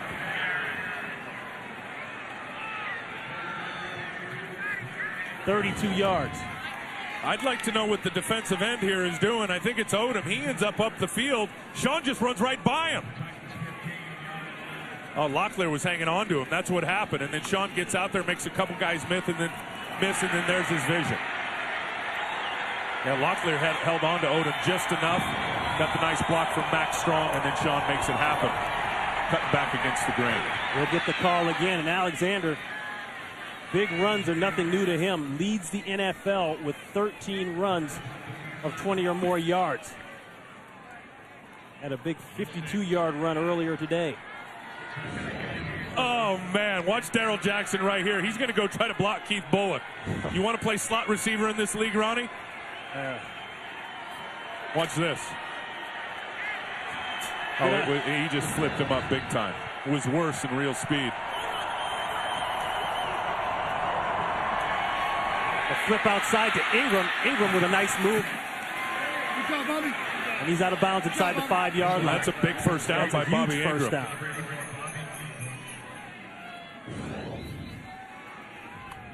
It's coming right here out of the slot again. There's that clear out route. Forces Lamont Thompson to slip, takes off, and gets just enough to get past that red flag for the first down. He's enjoying a real nice year. Remember, he hurt those ribs earlier in the season, and he's been explosive now, getting in the end zone. I think 3 touchdowns in the last couple of weeks. Starting to find his groove. First and goal on the rollout, and it's incomplete. Looking for Stevens, but Stevens, he had Thompson all over him. Where's Juravicius? That's who they need to get in the football game when they get down here into the red zone. Second and goal from the Look at that. 4-yard line. Remember we talked last week about that 1,000-yard benchmark? 16 games, not a big deal for these guys anymore. 2 consecutive seasons, 1,600 plus. Sean Alexander. Only the 5th player in NFL history to do so. Alexander will get the call, looking for end zone. He'll be about 2 yards short.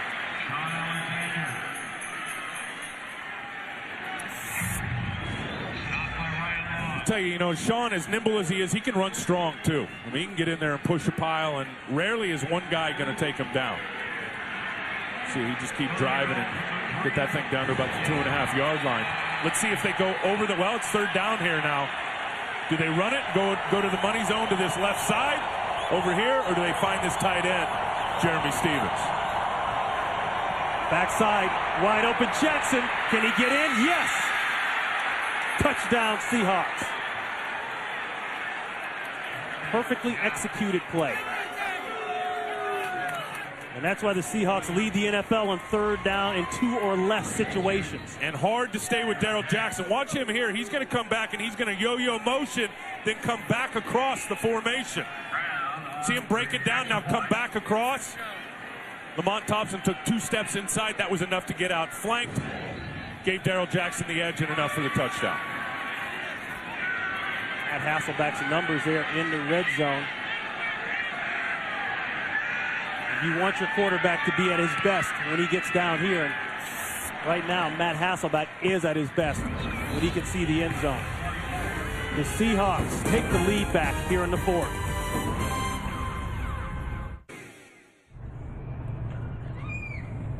We're back in the 4th quarter here in Tennessee. Matt Hasselbeck with his 58th career red zone touchdown, and a look at the drive. And Tim, it feels like each team has to have at least one big play per drive to go down and score. Yeah, very good drive by Hasselbeck. Nice job by Alexander with a couple of big runs as well. Pac-Man Jones. Boy, he pours it up in there. Nice, doesn't he? Out to the 35-yard line, 31 yards on the return. 28-24, Seattle.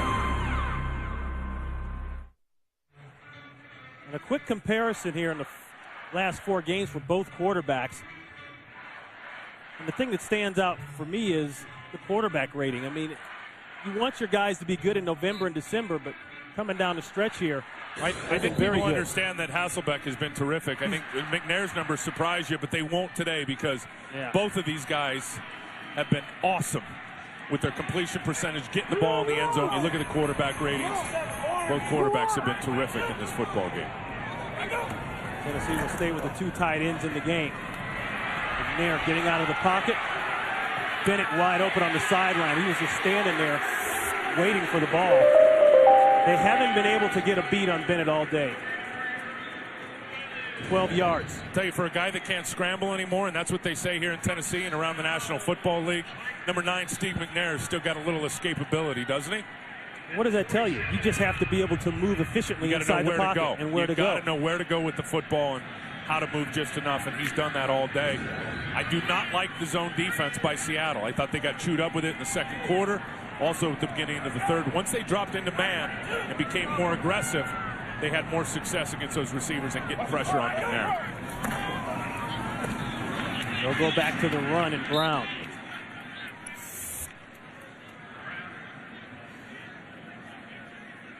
Tennessee Titans, a team coming into this season, as we said earlier, purged by the salary cap. Had to let go of a lot of high-impact guys. Had to go with a lot of rookies. In fact, that's the first thing that Jeff Fisher said in the meeting earlier in the season when we were here. He said, look at our roster. Yeah. You see 2s, 3s, R's for rookies, young players. They've got so many guys from the last 2 drafts that are active on this football team. And you talk about the 47 players. They're an amazingly young football team.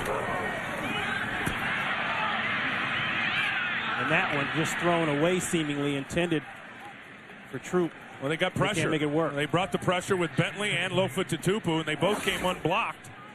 And then here's a look at this 2004 draft class. I mean, look at all these guys. This is out of last year's draft.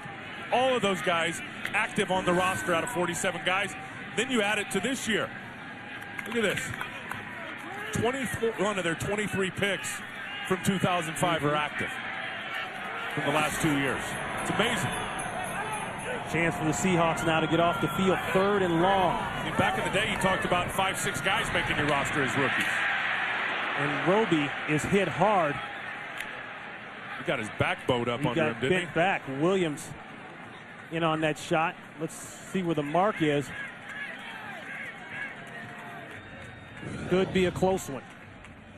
Here's Roby here, and just watch him drop inside. He's going to get high load here by the defenders. Someone's going to get him down low here, Leroy Hill, and then Jimmy Williams takes him up top and hyperextends his back. Well, he's lucky he got his knee out from under that pile. Yep. That had ACL written all over it. You bring on the chains. Short. Yeah, he's going to be a good half yard short on that one. Decision time once again for Jeff Fisher. They went for it earlier down by the goal line, came up short, tried to run outside with Brown. Jeff will go for it again.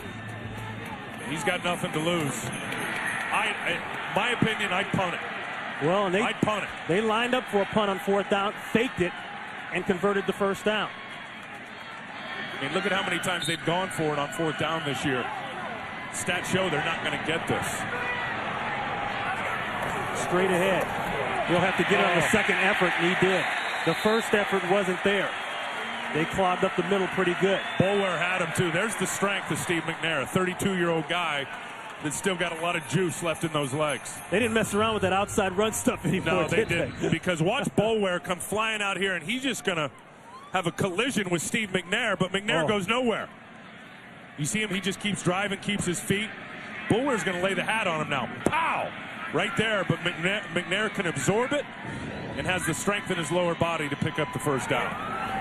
1st and 10, play action. Throwback across his body, and it's complete to Troop. Troop will go down at the 35-yard line. A pickup of 7. Have you noticed that Norm Chow has started to move this pocket around now that the pressure is heated up for Seattle? They've jumped into some different stuff. They've got some man coverage going. They brought the blitz a couple of times, started to get pressure on McNair. Right away, the adjustment from Norm Chow upstairs. Let's move the pocket. Let's sprint Steve out to the right, sprint him out to the left. Avoid some of those heavy hits he's been taking here now over the last drive or two. 2nd down and 3.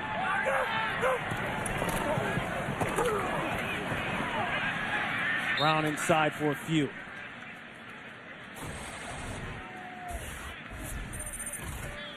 Offensive plays for both teams. Remember the contrast early in the game? Yeah, that's evened out. The total yards, that's evened out as well. Everything happened when Antoine Odom blocked that field goal. This has been a different football game ever since then. Seahawks got on the board first. The first 2 scores. One 22-yard touchdown to Jeremy Stevens, then 1-yard touchdown run to Alexander. Then Tennessee came back with the next 3 scores. 3rd down and 2. Looking for Bennett, going deep. Underthrown ball, incomplete. If he throws that ball right, that might have been an easy 6.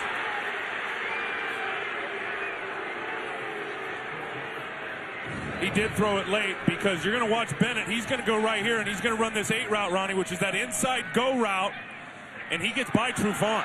Trufant, number 23, is trying to run with him there. Now he's got him beat. McNair throws it late. It ends up being underthrown and allows Trufant to come back inside and swipe that right hand at it. Boy, and Marquand Manuel was going for the headshot. A blow upside the head. We got another 4th down conversion they're going for here now. 4th and 2.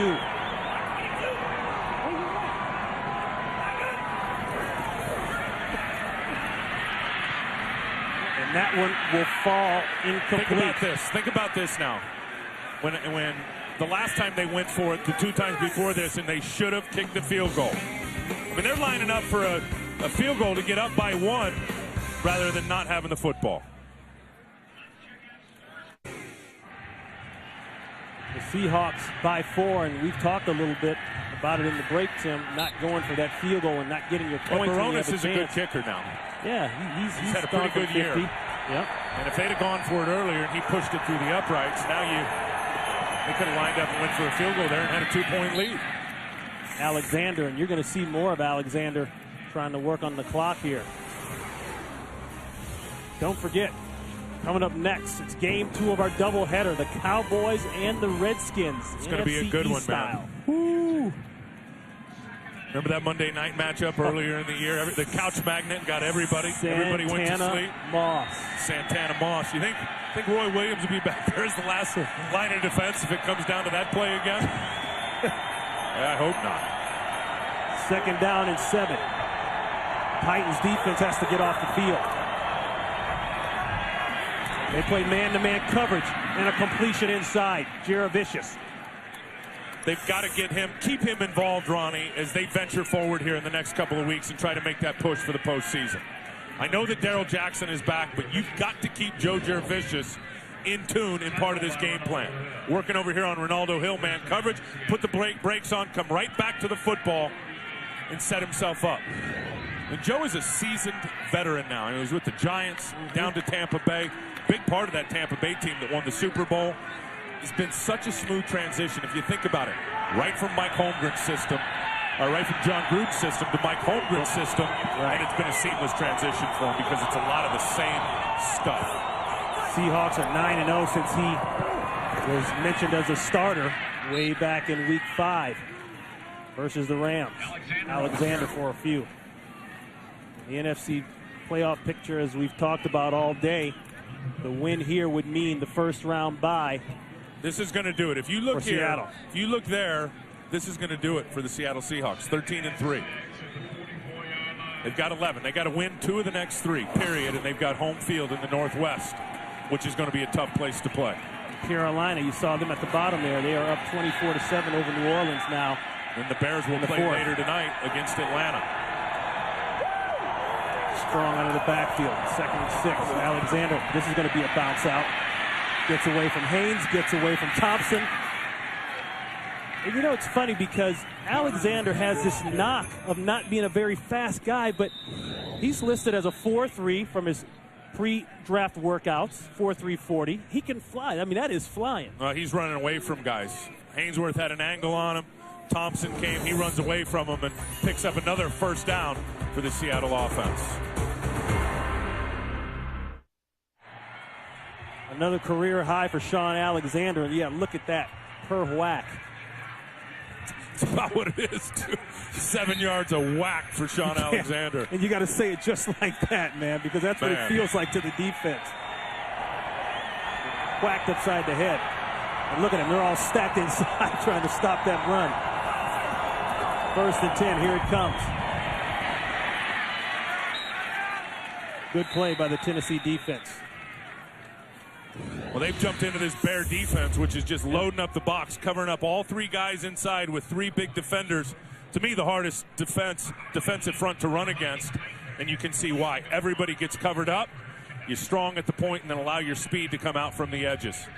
That's that old 46, that Bear defense that Jeff Fisher was a big part of in Chicago, then took it on into Philly in the late 80s.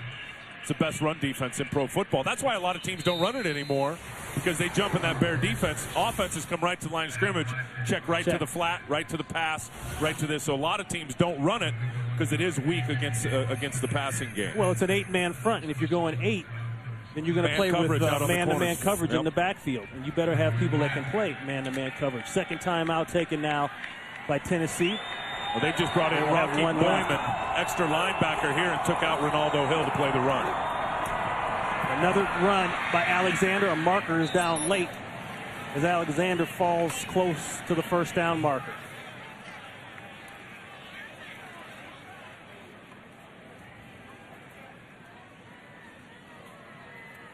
Waiting for Gerald Austin, our referee. The umpire's talking to him, so that tells me maybe a holding call.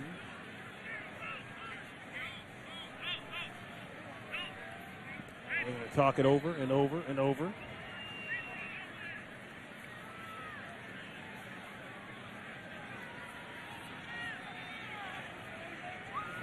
Still waiting on the call. Here it comes. There's no foul on the play. The blocker put out his leg, the trip. He did not make contact, therefore it's not a foul. In other words, that's an attempted trip that didn't go right. Tennessee takes their 3rd and final timeout. 3rd and final timeout for Tennessee as you look at the scenario once again. And we'll tack on once again. A win will be a nice plane ride home, because all you have to do for Seattle is sit back and watch Chicago play Atlanta tonight. And if they lose, you'll stay at home. Well, they'll be able to do that too. Paul Allen, they got him that luxury liner, the owner, and everybody sits back in those satellite leather first seats and watches satellite TV. They'll be watching the football game on the way home, and I'll tell you, it's going to be a lot better ride if they can finish this baby off and salt it away with a W. They just ran the division, a division that, without question, is weak right now. Yeah. But you still have to go through it, and they did. And hoping to exercise some demons in the postseason, getting a win in the postseason. But you know what? I mean, you talk about the division. They've had quality wins, the Seattle Seahawks, all season long. And go early in the year, they beat Atlanta in their place. They beat Dallas in their place. They beat the Giants in their place. I mean, those are some good football teams that came to town, and Seattle was able to take care of them. And Mike's been there now. He knows how to sustain this. You think about it. The 2 Super Bowls back-to-back when he was O-coordinator in San Francisco. Goes to Green Bay, tutored Brett Favre into a really good quarterback. 2 Super Bowls back-to-back. Right. Mike understands it now and really knows what home field is all about. It's a big, big 3rd down for his offense.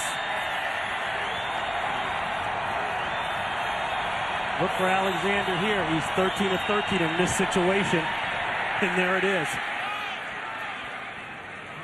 You think maybe they knew that? Execution. Boy, what a block by Will Tobeck. always win. Tobeck just did an outstanding job up inside. I mean, watch Tobeck right here on Hainsworth. That's a tough block. Remember what I told you earlier? They're going to go one way and then you take them. Hainsworth tried to go that way. Robbie Tobeck just rides him right by. Creates enough crease for Sean to fall forward for the first down. That's the 2-minute warning.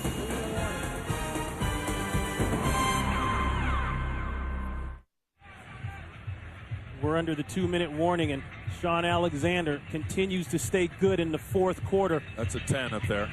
They got it right in the stands up there, huh? In the first quarter, he had 91 yards. In the second and third, he had 4 and 3, respectively. And then in the fourth quarter, he turned it back up with 74 yards.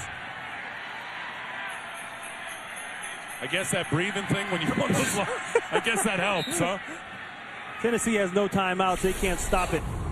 And the key plays will start with the fourth down stop on Chris Brown. Got him running sideways, and that was huge.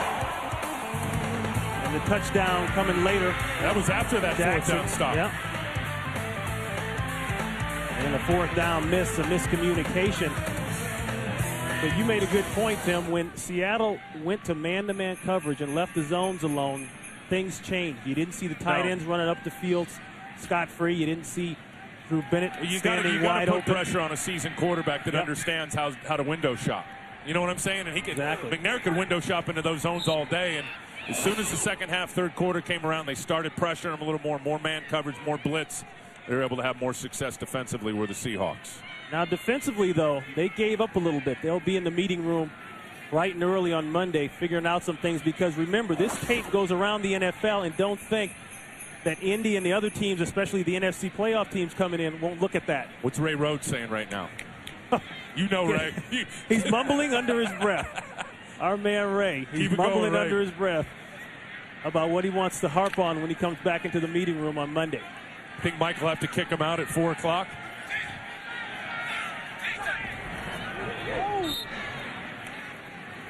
So the Seahawks will set the franchise record. They will add another win. They will go to 12 wins and actually tie the franchise record. Well, they know one thing. They got a bye in the first week. They are sitting in the first week of the playoffs. They've just achieved that with a W.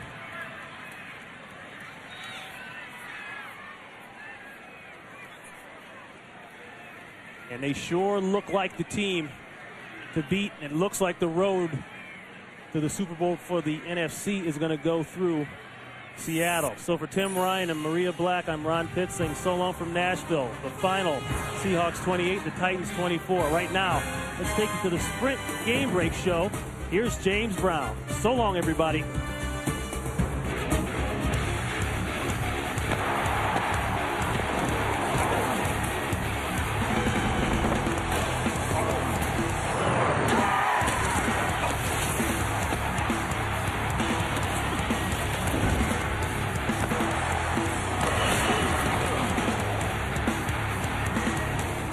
A rivalry that means an awful lot now. The first time since Joe Gibbs' first go-around. Biggest game with a lot of meaning since 1992. It'll be the Redskins and the Cowboys. You'll get that coming up later today here on Fox. But right now, let's get you caught up on some of the scores around the NFL taking place today. Let's move with it. All right, we take a look first at Chargers holding to a 19-17 lead over the Colts. 5 minutes and 54 seconds left in that game in regulation. The Colts did intercept the ball in the end zone, so we've got a tight one here. Will the Colts hold on, go ahead and stay undefeated, or will the Chargers knock them off? We will keep you updated on that one. 19-17, Colts ahead in that one. Jaguars 10-9 over the 49ers. Jaguars, of course, looking for their first 10-win season since 1999. Seahawks were down by 10, ahead of the Titans now by 4.